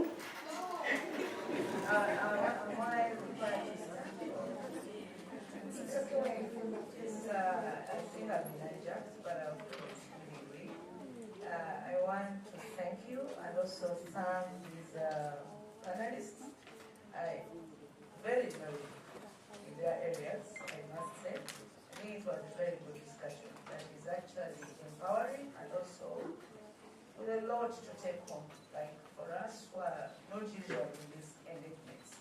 I want to thank you and also all the partners who managed to put this together. It's a very interesting, important, timely discussion because sometimes we are talking about legislation, budget, but not meeting with the young people. They're very important people in this country. So we pledge to do our work because we come from different areas. But I was telling her that actually in your engagements you should always bring in the Minister of Local Government. If it has, because they are the ones who implement and the message back them because when we discuss, they do implement. So when you plan, your plans go to them, usually, when it is in the government system. So we want to thank everyone and thank the learners, the children. We are very happy to see you. We look forward to working more to better this country in the line of climate, and we'll be more committed. I am afraid that we are going to pass motions in Parliament. Okay, put them and they pass them. Everyone has pledged to do something here, and I think they are very committed to this. We are going to see that we better our country. And also we want to thank the partners. It has always been the partners who come out to lead in these discussions. We want to promise that we will also want to lead locally in this discussion of climate change because the crisis is visible to each and every person in our day-to-day. Farming, water, flooding, sandstorms, everything. You're seeing what is happening globally. So we pledge to work with you and also advocate more and legislate better for the betterment of our country and for the young children so that we keep this country for them like our forefathers kept it and we formed it better. So we are going to do the same and thank you. I wish everyone would better today, but now we leave immediately. Thank you very much. Guys, clap for these people. Thank you very much. Thank you very much. DJ Ikra.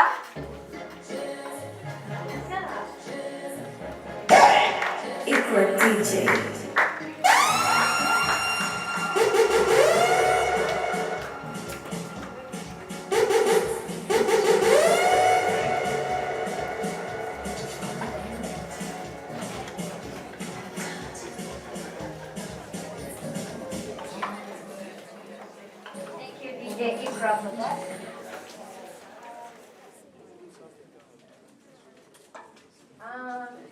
Thank you for listening.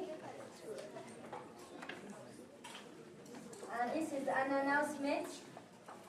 Talia will be going to represent us at the Africa Climate Summit in Ethiopia this weekend.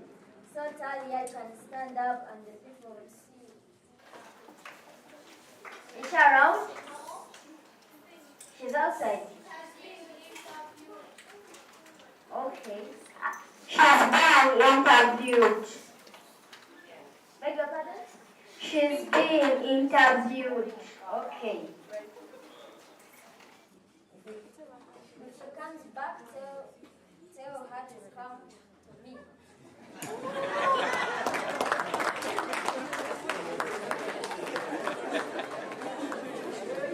We have a different climate summit in Ethiopia this weekend, and our paper will be presented there. Our paper today will be represented by Presley and Teddy. So, those people around, you let them stand up and so that the people can see them.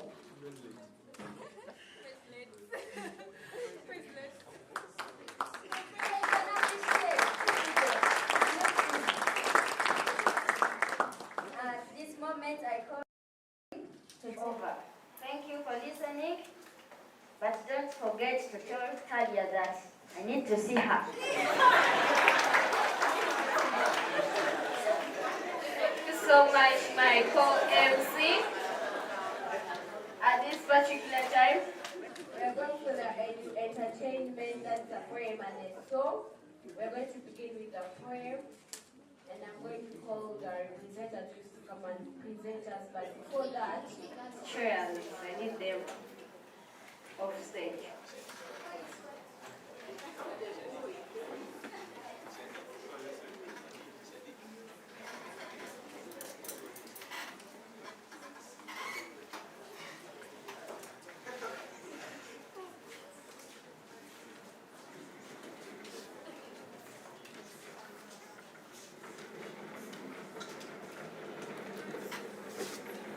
Thank you so much for volunteering to remove the seats.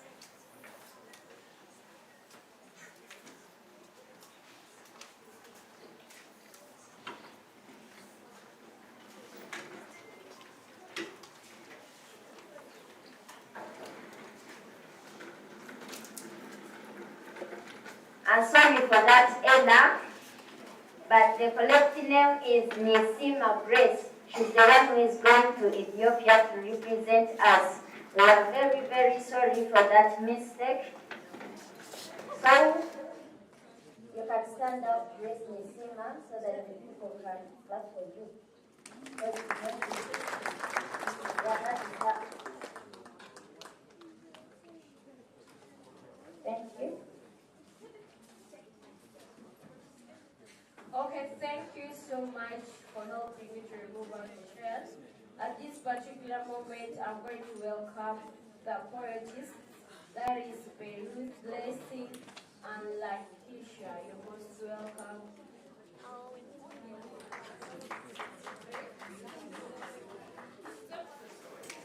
Lakeisha. Okay, it's Laika, but they gave us Lakeisha. You're most welcome.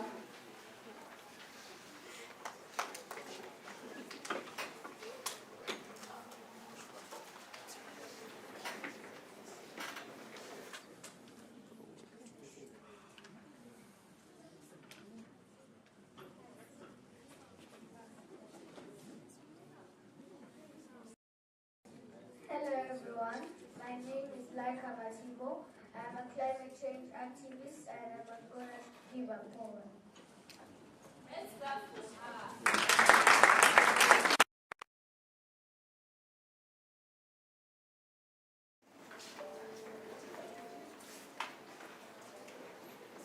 Oh, Mother Nature, so tender, like a mother's soothing care. Always sacrificing yourself with no limits.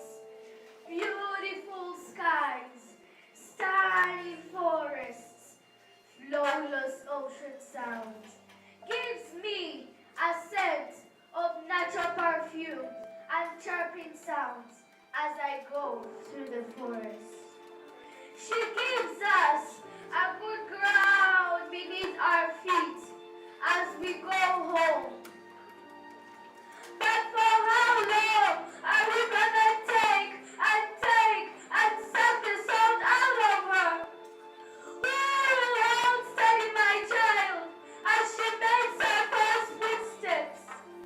Dear Mother Nature,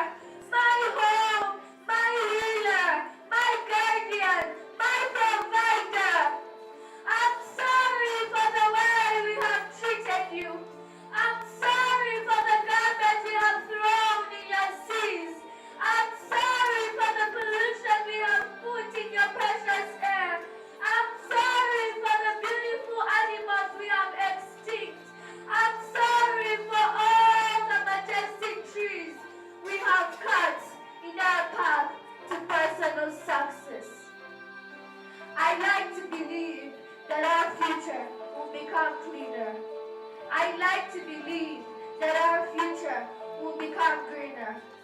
I like to believe that children of the future, which I guess includes you too, will treat you better. I promise to learn more about your struggles and how to prevent them. I promise to be better at spreading the word of your struggles. I promise to protect all your innovative animal species. It's my time to give back. And I know it might take some time. But I hope my positive actions towards you will give you comfort and hope.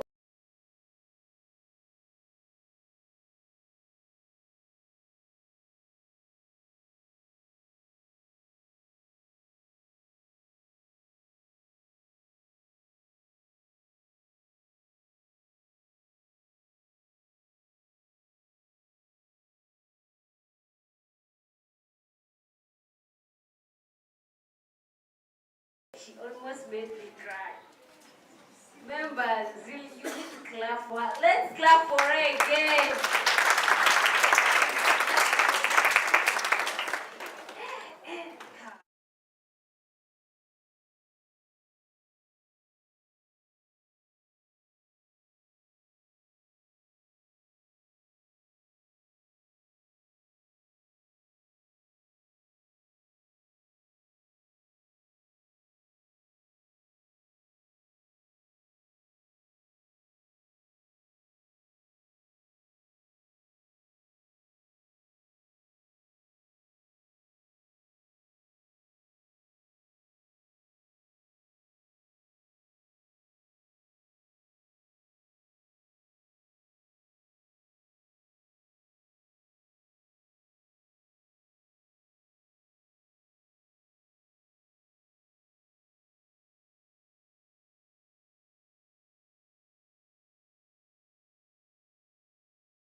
Let's clap for her.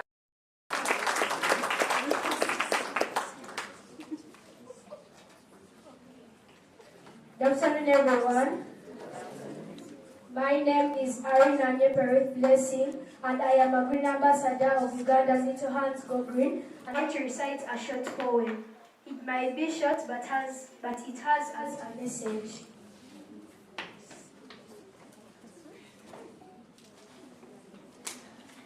We usually ponder, then we wonder why all the gender seem to sunder, tall, short, slim and slender. In a haga-maga with no one to surrender, degradation is spreading wilder, none to defend on this immoral order, preserve, reserve, value to consider, all guttering down in the gutter, left and right we see disorder, even the ones we call our elders, no wonder strive to work for our lives. Before I hand over the microphone, I would like to give a short speech about our climate. People think that our climate is good and that our climate is okay, but they are wrong. You see, climate change is like a cancer. Slowly by slowly, it eats into us.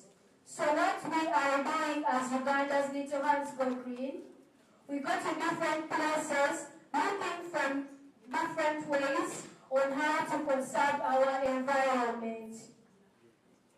You see, it is not easy to begin a certain organization, but when you have faith and hope in something, you really become touched and get the strength and the might to do something.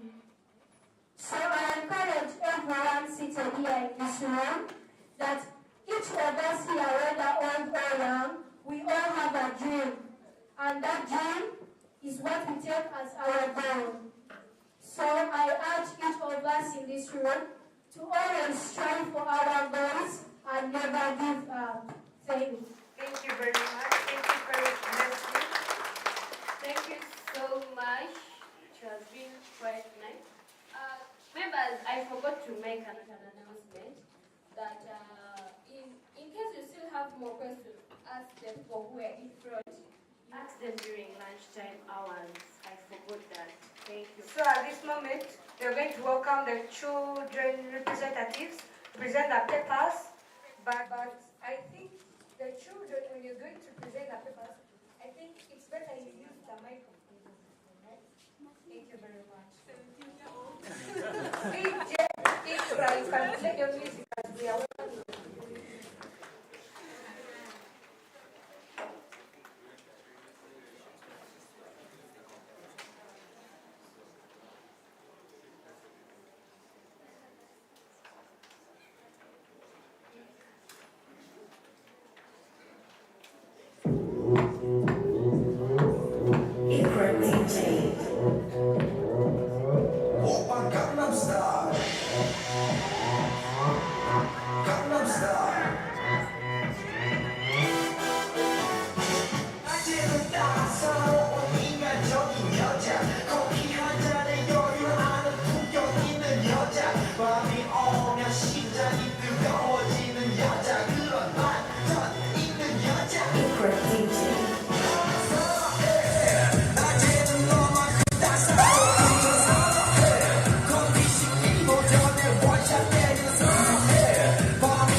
Alright, we recognize the presence of the leader of UNICEF, Ms. Bano, will come and say hi to us after the speech of... Indeed, you can say hi from there. I can see you. Guys, Clara, because she's the host of this evening.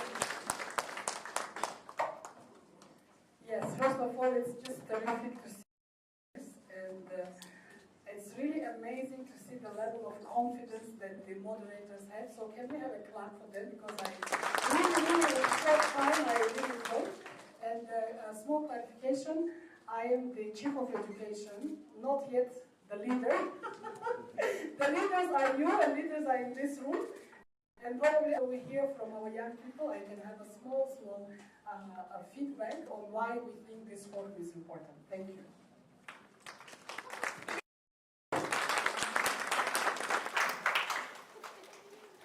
Thank you so much. To all the people around, a very good afternoon to you all. My name is now Kenya Tedi Anisha from Butambala district from Saidina Bakari Secondary School. So the paper reads, this declaration and call to action has been developed by us, children's representatives from across the different regions of Uganda, girls and boys from Central, Eastern, Northern, Western, West Nile, Karamoja regions all around Uganda. Under the theme of My Right, My Climate, we share our views on how climate change is affecting children. We use this opportunity to discuss, reflect, and raise our voices on how our leaders can support us in addressing the consequences of climate change to the well-being of children. Below are some examples of how climate change happens in our community. The first one is drought. We increasingly experience long periods of little to no rainfall, which affects farming and water availability. Rising temperatures. The heat has become more intense, making daily life uncomfortable and reducing soil moisture needed for crops. Floods. When rains finally come, they are often too heavy, leading to floods that destroy roads, homes, and gardens. The last one is landslides. As guided by the Sustainable Development Goals, we the children shared how climate change affects our lives at school and in the community. SDG number 1, which is poverty, destruction of housing leads to low levels of sustainable living. Climate-related disasters such as floods, landslides, and storms often destroy our homes. When we lose shelter, children in places like Waise in Kampala are forced to live in unsafe conditions, spend resources on rebuilding, or depend on aid. This undermines sustainable livelihoods and increases poverty. Recommendations to government of Uganda: promote climate resilient housing by supporting the use of affordable, durable, and eco-friendly building materials, construction in high-risk zones, and integrate disaster risk reduction into urban planning. Provide subsidies, microloans, or community housing programs to help vulnerable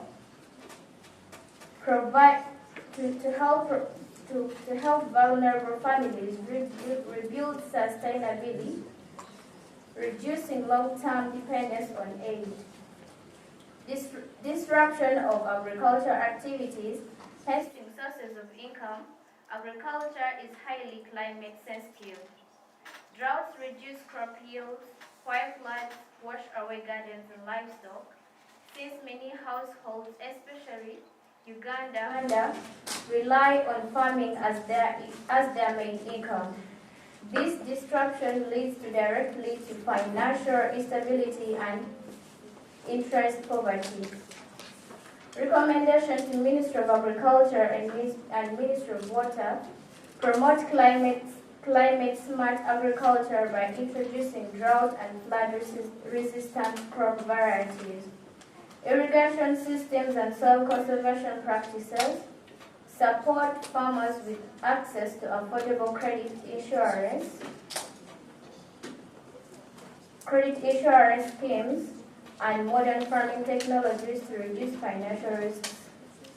Agricultural cooperatives and market access so households can diversify income sources and build resilience against climate-related shocks. SDG number 2, which is zero hunger.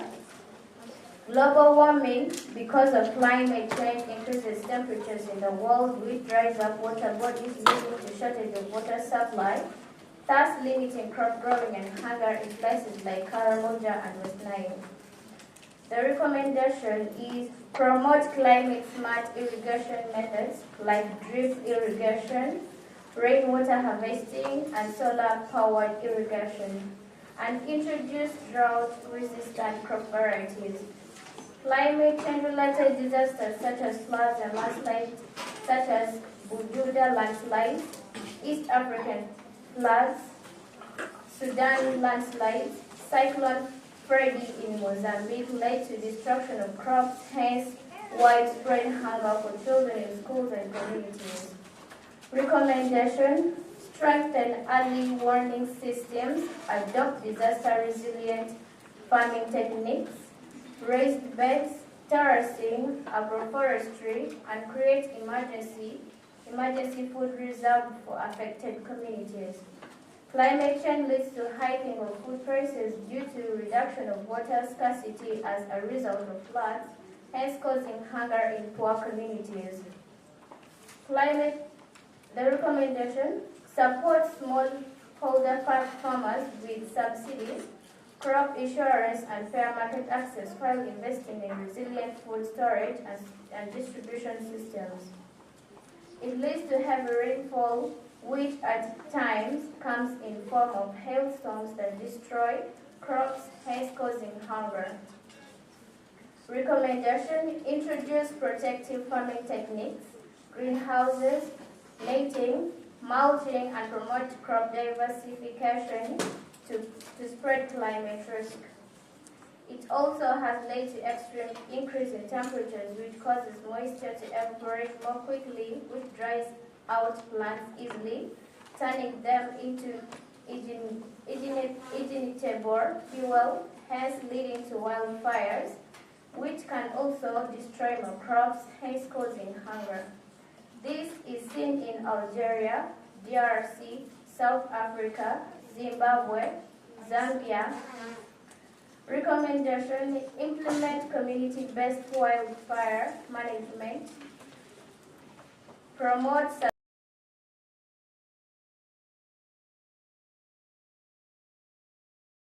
farmlands. Climate change has led to declining water quality as a result of warmer water, provides sustainable conditions for growth of algal blooms that are toxic, hence making water unsuitable for use, hence leading to hunger. Recommendation: improve watershed management, regulate industrial and agricultural runoff, and invest in affordable water treatment technologies for rural communities. SDG number 3, good health and well-being. Climate change affects food security, causing hunger and malnutrition that result in deficiency diseases, especially among children. Recommendation: Uganda should integrate nutrition programs with climate adaptation strategies by promoting school feeding, fortified foods, and resilient food systems. Sea level changes and flooding increase waterborne and food-related diseases like cholera and typhoid. Rising temperatures also exacerbate respiratory diseases. Recommendation: government should invest in water treatment infrastructure, strengthen disease surveillance, and promote affordable clean cooking technologies to reduce indoor and outdoor air pollution. Climate worsen mental health issues for children and families experiencing displacement, poverty, or hunger. Recommendation: mental health services should be scaled up at community and school levels, including training teachers and health workers to provide psychosocial support in climate-affected areas. SDG number 4, quality education. Climate shocks often cause closure of schools and the displacement of children, leading to low attendance and increased school dropouts. Recommendation: Uganda should prioritize climate-resilient school infrastructure, including flood-proof classrooms, water harvesting systems, and solar energy to keep schools functional during disasters. Food shortages caused by drought undermine learning as hungry children cannot concentrate in class.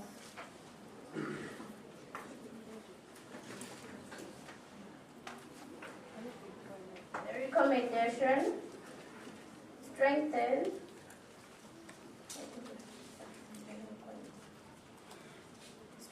school feeding programs using locally produced foods and climate-smart gardens to ensure children remain in school.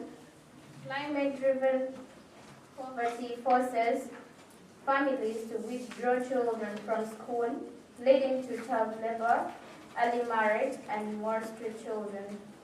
Recommendation: expand education subsidies, scholarships, and social protection programs for vulnerable households, while enforcing laws.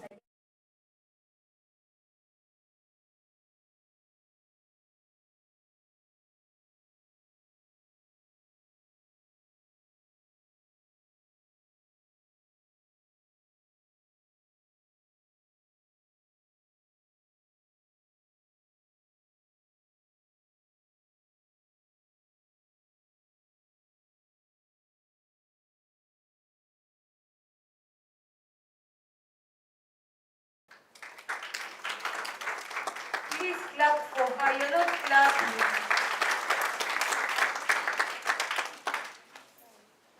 Good afternoon, everyone. My name is Attorney Presley Maxwell. I am with the CRG, Children Reference Group, Kampala. I'll begin from SDG 5, Gender Equality. Increased burden of care When droughts, floods or food shortages occur, women and girls are often responsible for fetching water, collecting firewood, and providing food. These tasks become harder and take more time, leaving them with few opportunities for education, income generation, or leadership. Recommendation: implement community-based initiatives, provide alternative water and energy sources, e.g. boreholes, solar stoves, and promote shared household responsibilities. Encourage programs to reduce time spent on domestic chores and create opportunities for women's education and income generating activities.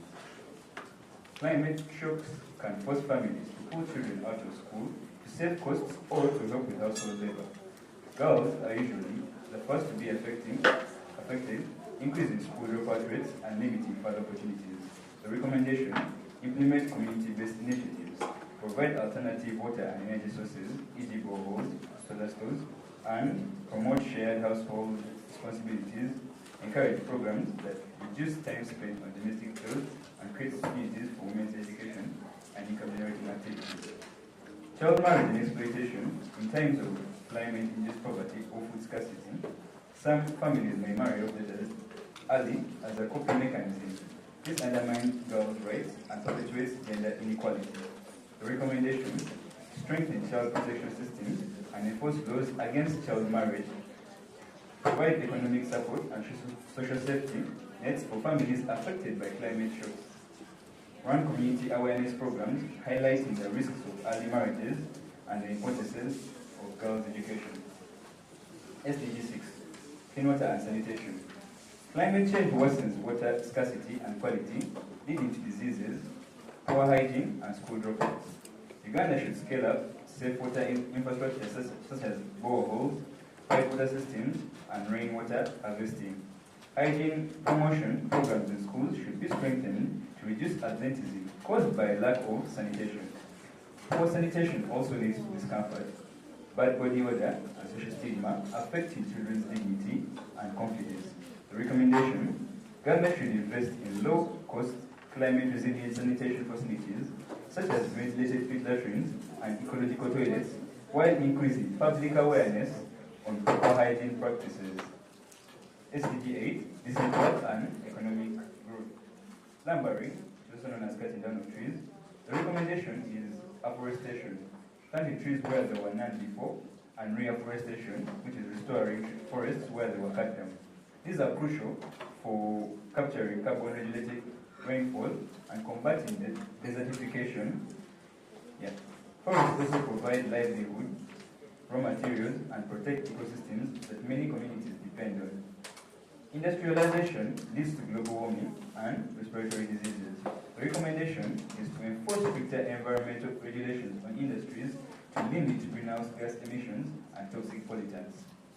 Also, promoting adaptation of clean and renewable energy sources in industrial production alongside energy-efficient technologies.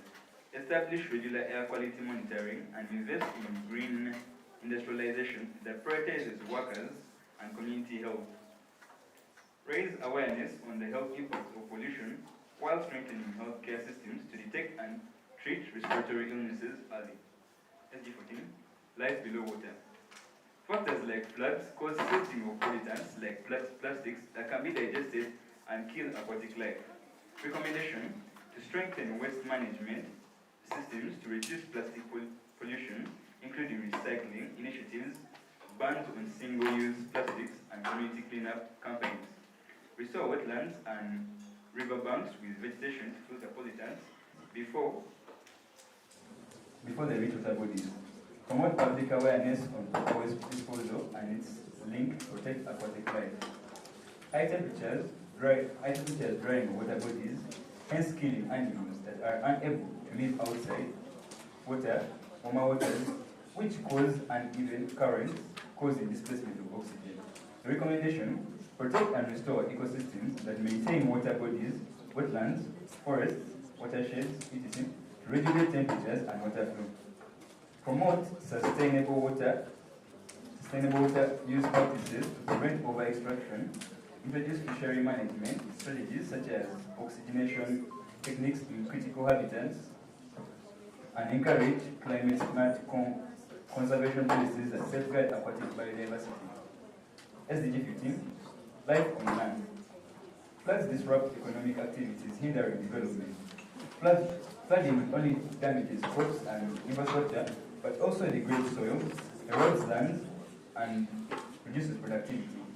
This slows down economic activities that depend on natural resources, weakening development efforts. Recommendation: invest in climate resilient infrastructure, e.g. elevated roads, flood barriers, and improved drainage systems. Promote sustainable land management such as terracing and reforestation to prevent soil erosion and protect farmland. Support insurance schemes for farmers and small businesses to recover quickly after floods. Displacement of people and animals. Extreme weather events force people to migrate from disaster-prone areas. Similarly, animals lose their natural habitats due to deforestation, prolonged drought, or flooding. This displacement disrupts economic systems, increases human-wildlife conflict, and threatens biodiversity. The recommendation: develop disaster preparedness and relocation plans that include safe resettlement, options for affected communities, promote ecosystem restoration, that's wetlands, forests, river banks, provide natural buffers against climate shocks, strengthen wildlife conservation measures, and establish protected corridors to reduce human-wildlife conflict. Food insecurity. Climate change alters rainfall patterns and reduces soil fertility, directly after crop production and livestock survival. This causes shortages of food, higher prices, and malnutrition. When ecosystems fail to support life on land, both humans and animals face survival challenges. Recommendation: promote climate-smart agriculture by introducing drought and flood-resistant crops, irrigation systems, and soil restoration practices. Support smallholder farmers with access to seeds, fertilizers, and training in sustainable farming. Strengthen food storage distribution systems and safety nets to ensure affordable access to food during shortages. SDG 16, peace, justice, and strong institutions. Scarcity of natural resources like water, arable land, and grazing fields can trigger conflicts between countries, especially in rural and pastoralist areas. Recommendation: promote community-led natural resource management, invest in climate-smart agriculture, and establish conflict resolution mechanisms between resource-sharing communities. Rising sea levels and droughts displace population, leading to climate refugees, which may increase tensions in host communities. Recommendation: develop fair relocation policies, strengthen regional cooperation on climate migration, and ensure displacement populations have access to basic services and legal protection. Competition over shrinking resources can escalate into violence, undermining peace and stability. Recommendation: establish inclusive dialogue platforms that bring together local leaders, governments, and civil society to negotiate peaceful, resourceful resource-sharing agreements. Governments under pressure to respond to climate disasters, floods, droughts, cyclones, may face institutional strain and reduce capacity to deliver justice and services. Recommendation is to strengthen institutional resilience by investing in disaster preparedness, decentralizing response systems, and building the capacity of local governance structures.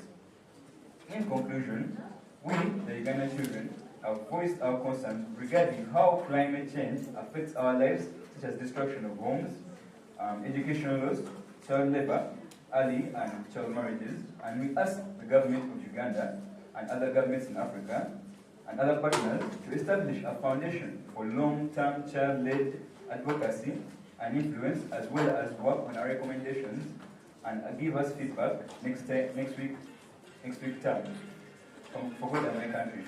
Thank you for listening to me. Thank you so much for that section. It was quite a nice one. It was really amazing. Before you go, I want you to do me one favor. We are going to get up and clap for them as they hand over these copies to these representatives. Please, let's stand.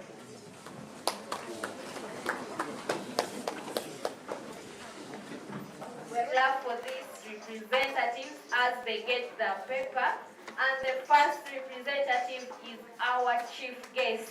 Madam, you're most welcome. Let's clap, please.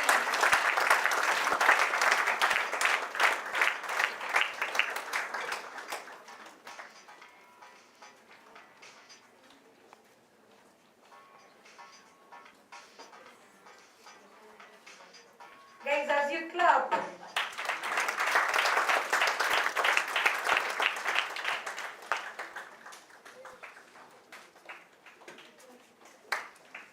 our second representative is from the Ministry of Water and Environment.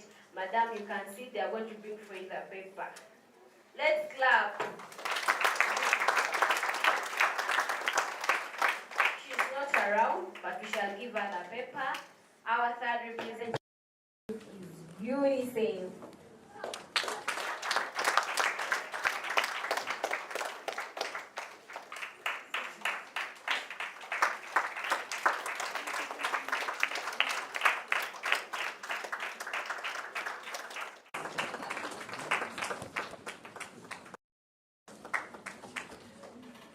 Our last representative is the Parliamentary Forum for Climate Change.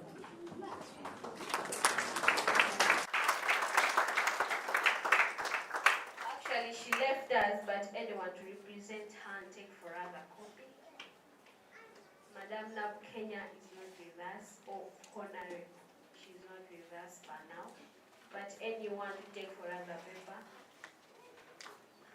for that case, we request the representatives that have received the papers to come back so that you can at least take a pic with these children representatives.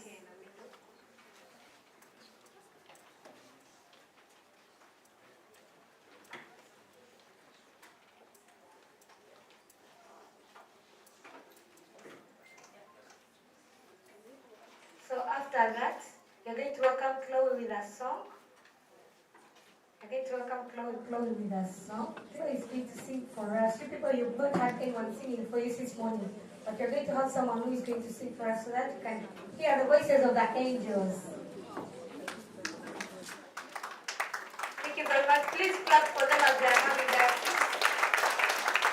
Now you're most welcome on stage.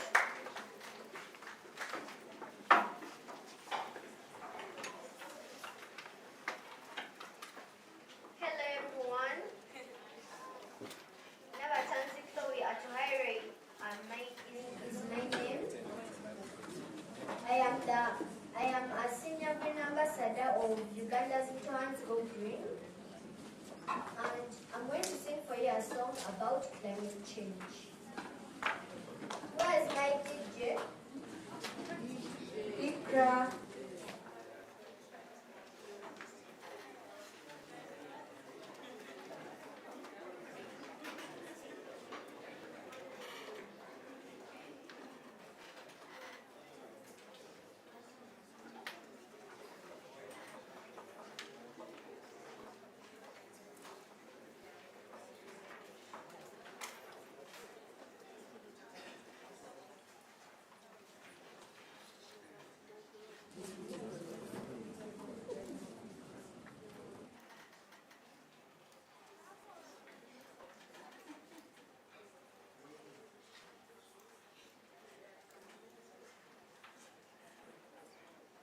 As we are waiting for DJ Ikra to prepare his system for his girl's song, we are going to, after the song, we shall welcome officially Miss Bano to welcome the chief guest and say hi officially to us.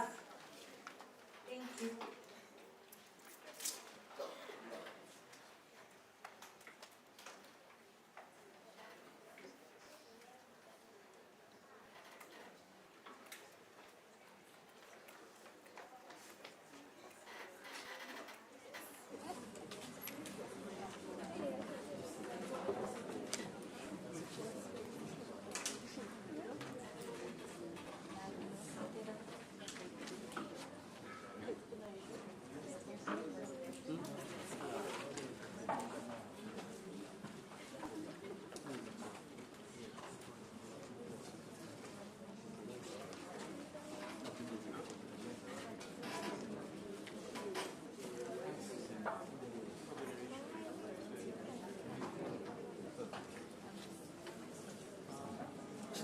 announcement.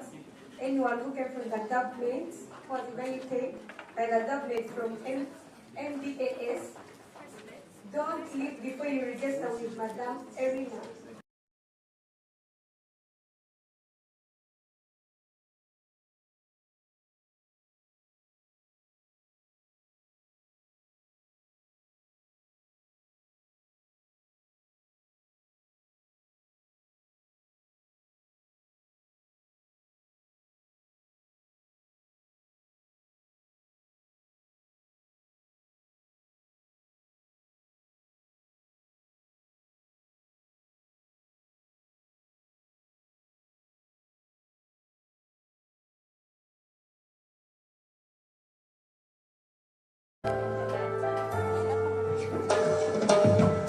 Heal the world, heal. There is love burning everywhere. Heal the world. Save the world, save the world. There is love burning everywhere. Save the world. Don't cut the trees, don't cut the trees. There is love burning everywhere. Don't cut the trees. Let them grow, grow, grow. Let them grow, grow, grow. There is love burning everywhere. Save the world. Temperature is changing. The weather is changing. Animals dying due to global warming. People are crying. The world is suffering. Let's not mess with the climate. Heal the world, heal the world. There is love burning everywhere. Heal the world. Save the world, save the world. There is love burning everywhere. Save the world. Don't cut the trees, don't cut the trees. There is love burning everywhere. Don't cut the trees. Let them grow, grow, grow. Let them grow, grow, grow. There is love burning everywhere. Save the world. Mama Africa, America, European, Australia. Heal the world, heal the world. There is love burning everywhere. Heal the world. Save the world, save the world. There is love burning everywhere. Save the world. Don't cut the trees, don't cut the trees. There is love burning everywhere. Don't cut the trees. Let them grow, grow, grow. There is love burning everywhere. Save the world.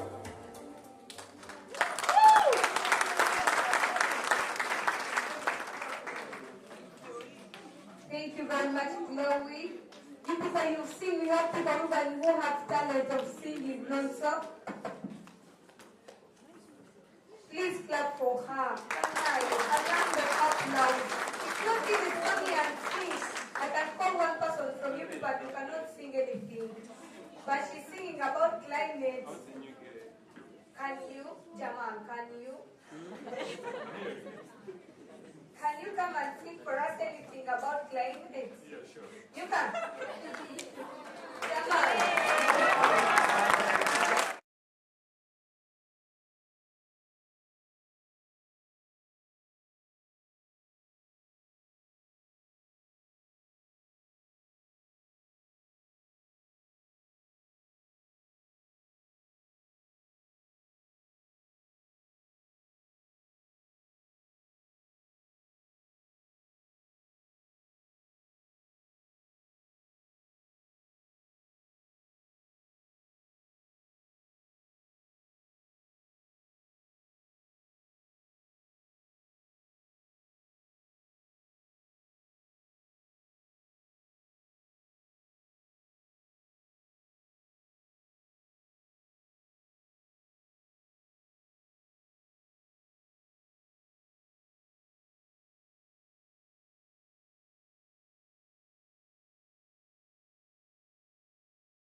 influencing. For real, the man is so disappointing. He said he can sing. Yes, I can sing. Yes, I can sing. According to sing, I can't sing. Let me give you a joke. It's not a joke. For real. Let's also welcome Ms. Bano to say hi officially and again welcome our chief guest. Please, DJ Ikra, give a song to our Mr. Leader of UNICEF. Ikra DJ.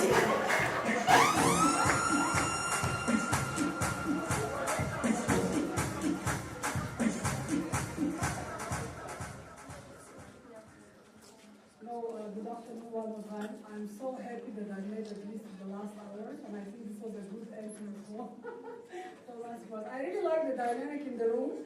So my name is Barno, as I said. I lead the education team in UNICEF. I want to start by thanking all of you guys. I see the level of engagement, the motivation, and the knowledge that you have about climate change is really, really impressive. I also want to thank our partners, Line Ministries, our youth networks, and everyone who made this event happen. So big clap for all of you, and we highly appreciate it. Africa's second climate summit is an incredibly important event, so I'm really happy that we managed to have this gathering before that. So the two representatives who will go to Ethiopia, they have a huge, huge task on their shoulders, but I know that they will represent you guys with the required level of maturity, with the required level of engagement and impact. So let's thank those two peers in advance also for the work that they will be doing. I think it's needless to say that you have all almost experts on the climate change. You all described in the final statements the cross-cutting nature of climate change. Indeed, it directly and significantly impacts 17 SDGs. It's impossible almost to achieve fully one of the SDGs if climate change and the worrisome indicators that we see continue in the same way that we see now. It also impacts directly your right to your basic services, especially social services such as right to health, right to education, right to protection, right to nutrition. So it is a huge, huge really task and something that the global leaders and the whole of humanity needs to come together to address. However, I wanted to highlight that this African Summit is not the end goal. I just wanted to highlight what you guys, the young generation, I see here different representation from different age, what you can do also beyond this kind of important events. So really, maybe if we can quickly summarize 4 points. First of all, because you are exposed to this topic, I think you need to continue raising awareness and educating. Please, in your schools, in your communities, within your families, keep talking about climate change because every small step will make a difference. Secondly, kindly come together, be proactive in creating youth networks, in creating youth green initiatives, and Uganda has tons of experience. We also have global winners when it comes to green initiatives.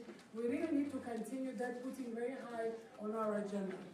The third one, advocacy and partnership, direct engagement with the line ministries such as Ministry of Water and Environment, Ministry of Education, Ministry of Gender, any other local government or local partner is extremely important. I know that you are not shy from what I see. You are very vocal, very articulate. Please continue in the same way with the partnership on advocacy. And finally, you all are amazing role models. Just continue raising that awareness and being that role model. If you see in your community the garbage not being managed properly, the wastage is in this way, the water flood is affecting some way, do something about it. Raise your voice, raise your concern, make others to hear and make the responsible people also to feel that they actually have that accountability to make the environment more friendly for, first of all the children, but also all members of the community. So really, I'm so happy to see this forum coming to a very concrete point of actions that is very well summarized here. Big applause to all of you. We extremely appreciate your time, your energy, and your knowledge that you use and your experience that you use to actually develop these papers.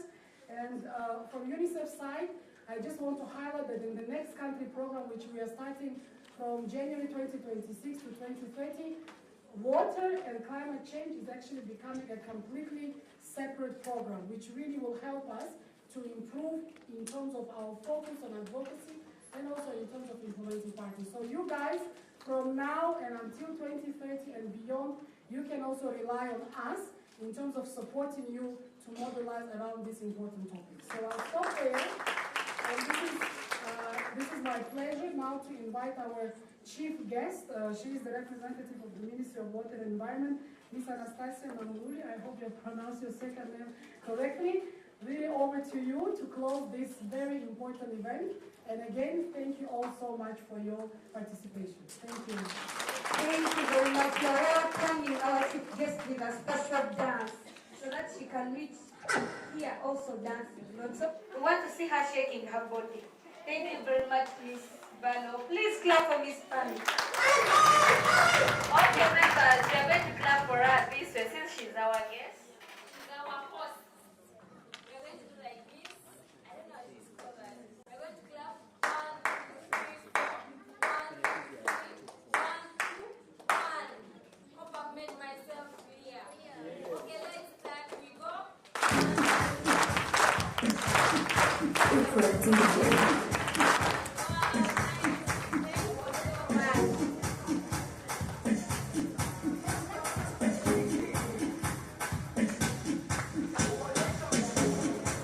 Jerusalem, Ikayana.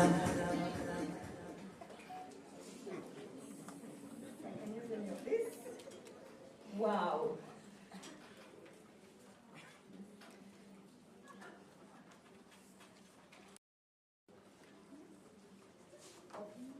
Actually, there's something that has been shifted in.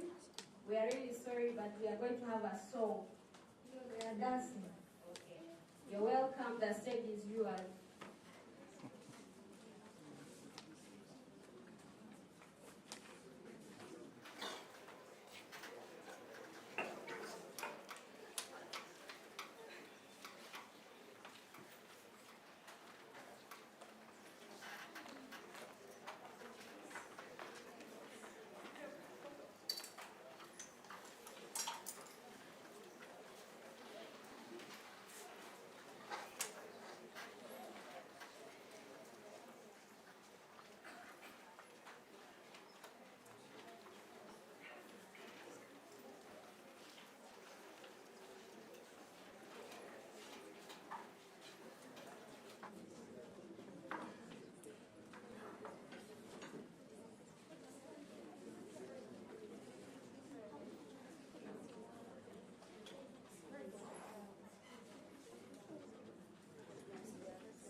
Because really, that was a dance welcoming you.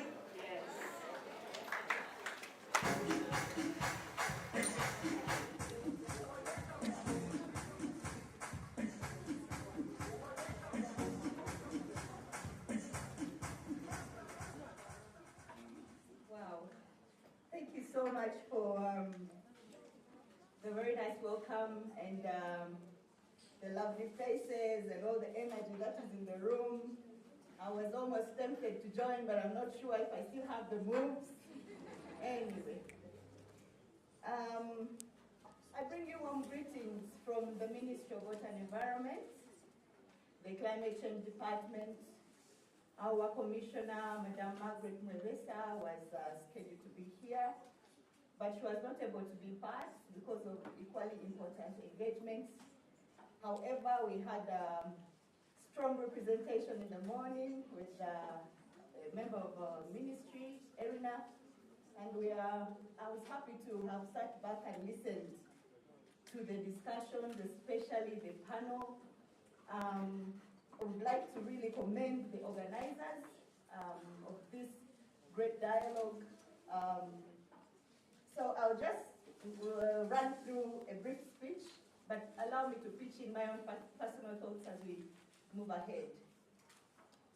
So the Chief of Education, Ms. Bano, the representative of the Acting Deputy Representative of UNICEF, the Country Director of War Child, Honorable Brenda Nabukenya, the representative for the Parliamentary Forum on Climate Change. We have Climate Action Network, Little Hands Go Green, the Youth Go Green. Then I just learned today of the Joining Forces Coalition that has a strong group of members behind it, the SOS, World Vision, Save the Children, our dear children, ladies and gentlemen. Like I've mentioned, it's an honor for us to be part of this. We really resonate with the theme today that says, my rights, my climate, a child-responsive climate action. Like we've all heard from the speakers before, this dialogue is really timely and essential because we've all heard how climate change is real and how it's impacting everybody. From the panel, we heard that there are dry long spells, there's drought. In some scenarios, because of the floods, the children are not able to go to school, they are cut off from school, they don't have access to water at school. So we are actually living with the challenges of climate change. And we've also heard that there are already commitments that have been put in place. We heard from Honorable Nabukenya that there is a Climate Change Act that is in place. Right now we have an enabling environment.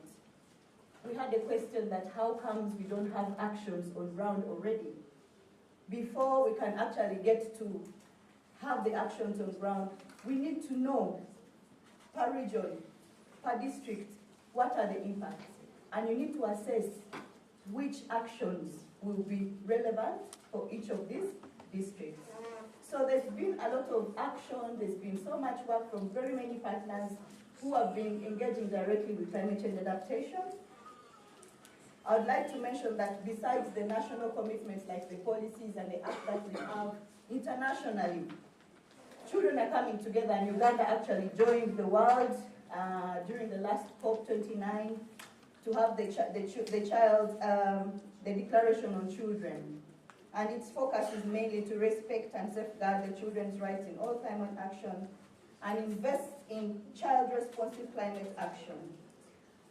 as we are having discussions like this, I would like to draw your attention to just this year, we had another dialogue with the Youth Climate Council. Actually, it was an organization, I think organized by GIZ, the Youth Climate Council. We had around 500 young youth and children that convened to talk about the same issue, climate change. So we talked about how we are being impacted in all the sectors. We talked about adaptation, we talked about mitigation, and we also came up with a statement. So this one is the Children's Climate Declaration from 2025 moving forward. So at that meeting, we came up with the National Youth and Climate Change Statement 2025. That is actually also going to be carried into the COP20. So coming in from the ministry like we had, we need to talk together, we need to work together. So we need to put these two statements together so that we can have one common front as we move towards the Africa Climate Week, and also as we move forward to COP30 and onwards. I would like to talk about the statement that I had today.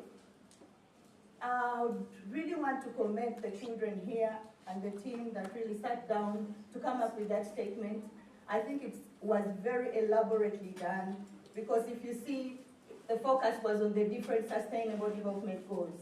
And in each of these sustainable development goals, they highlighted the impacts and then also gave us solutions on how the different ministries, departments, and agencies can then have entry points to ensuring that we embrace children's climate action and actually act to protect the children when it comes to climate change.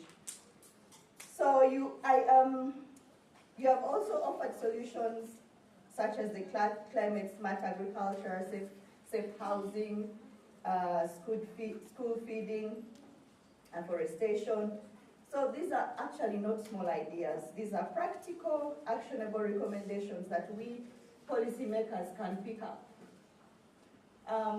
My colleague mentioned us having an action plan from here. Yes, we have the statements, but what about a living document that we can actually pick on from here and ensure that it's funded, including all the partners, everybody commits to it, so that instead of having so many statements and the policies on shelf, we agree that this is what we have on ground and this is going to be implemented. Yeah, so on behalf of the Government of Water and Environment, we would like to affirm the following commitments: that we shall integrate the Children Climate Declaration from this dialogue into our climate policies, including the NDC 3 that we are working on currently and all the national adaptation plans. We'd like to champion child-responsive budgeting. You already heard from Honorable Nabukenya that they are going to review the Climate Change Act and also ensure that funds are actually allocated to these budgets.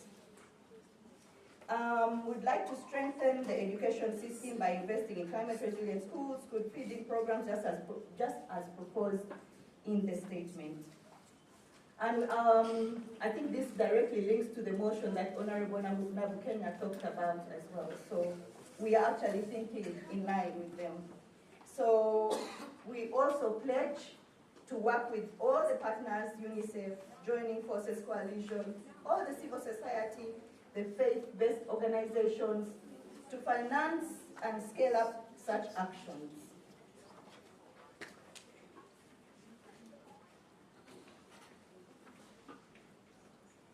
So as I conclude, I would like to speak to the children and say,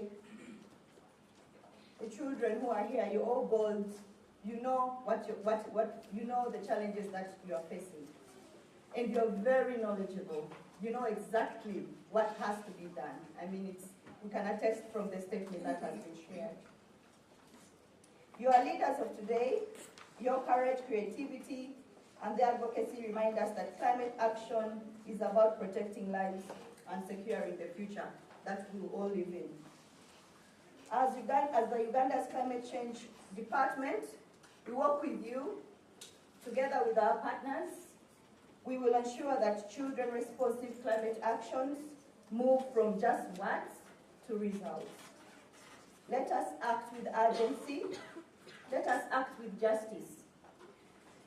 I must talk about the poem from, I think it was Natalia, that acting with justice and the empathy that came after listening to her cry and seek out to Mother Earth to forgive us for what we have done to Mother Earth.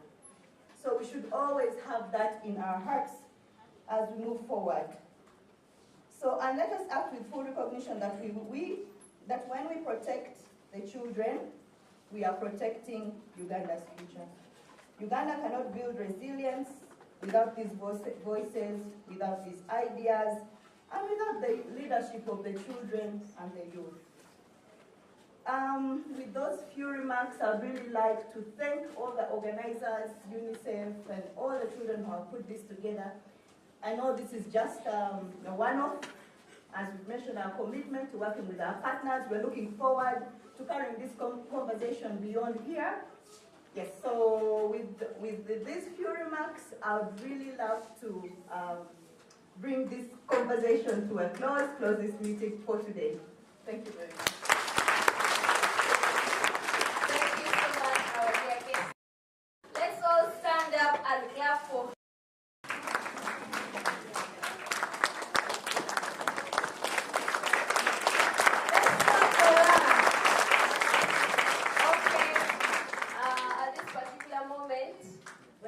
Photo in front here, and I'm going to call the people needed in the photo in case I miss you out. Yes. Sorry. We are going to have our guest of honor, Mrs. Natasha Anna. Then we are going to have UNICEF.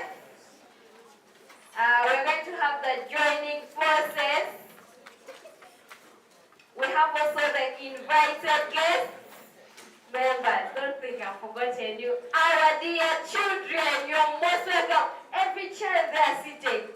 I want you in front. Let's keep time. Children, you're needed in front. All of you, the children, please try to hurry. I'm saying the children are very many, but I was suggesting they first come. We see if they are very.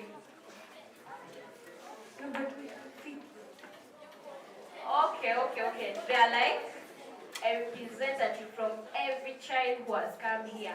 If it is the Plan International, one person, and each region at least should give us one child. Our guest of honor is suggesting all of you to come to your friends. Try to hurry up. Let's keep time. I've seen UNICEF and our guests of honor. The joining forces are not here. The invited guests, I need you here.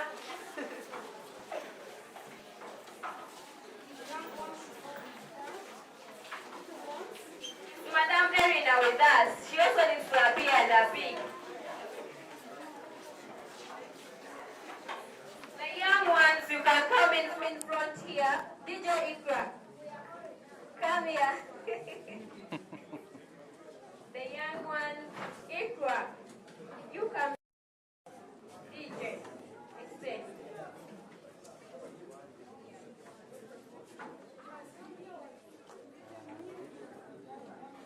Let me say the short ones, Natasha. Talia, you're needed here in the middle.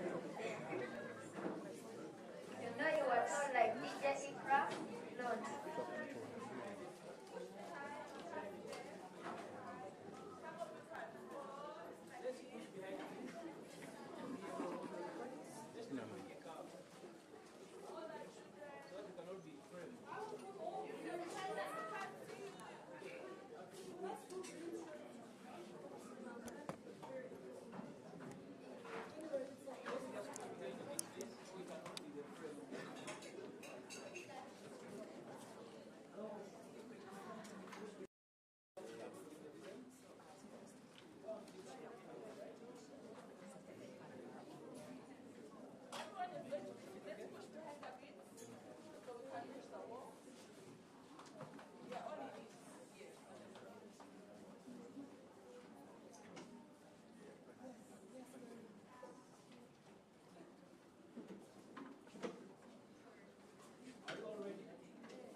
at this moment, we have come to the end.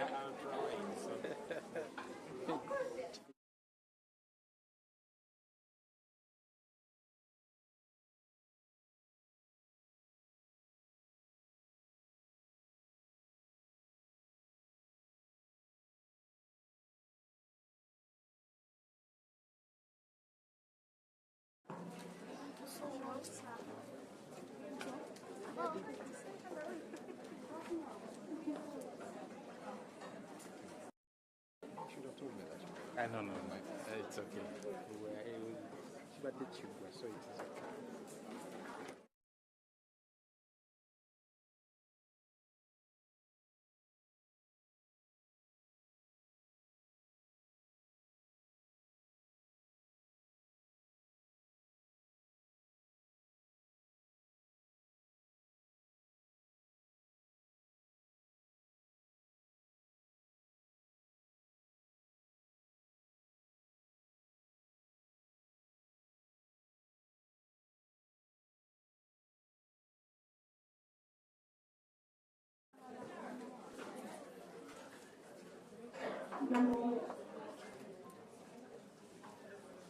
One last announcement. If I read your name, you move out.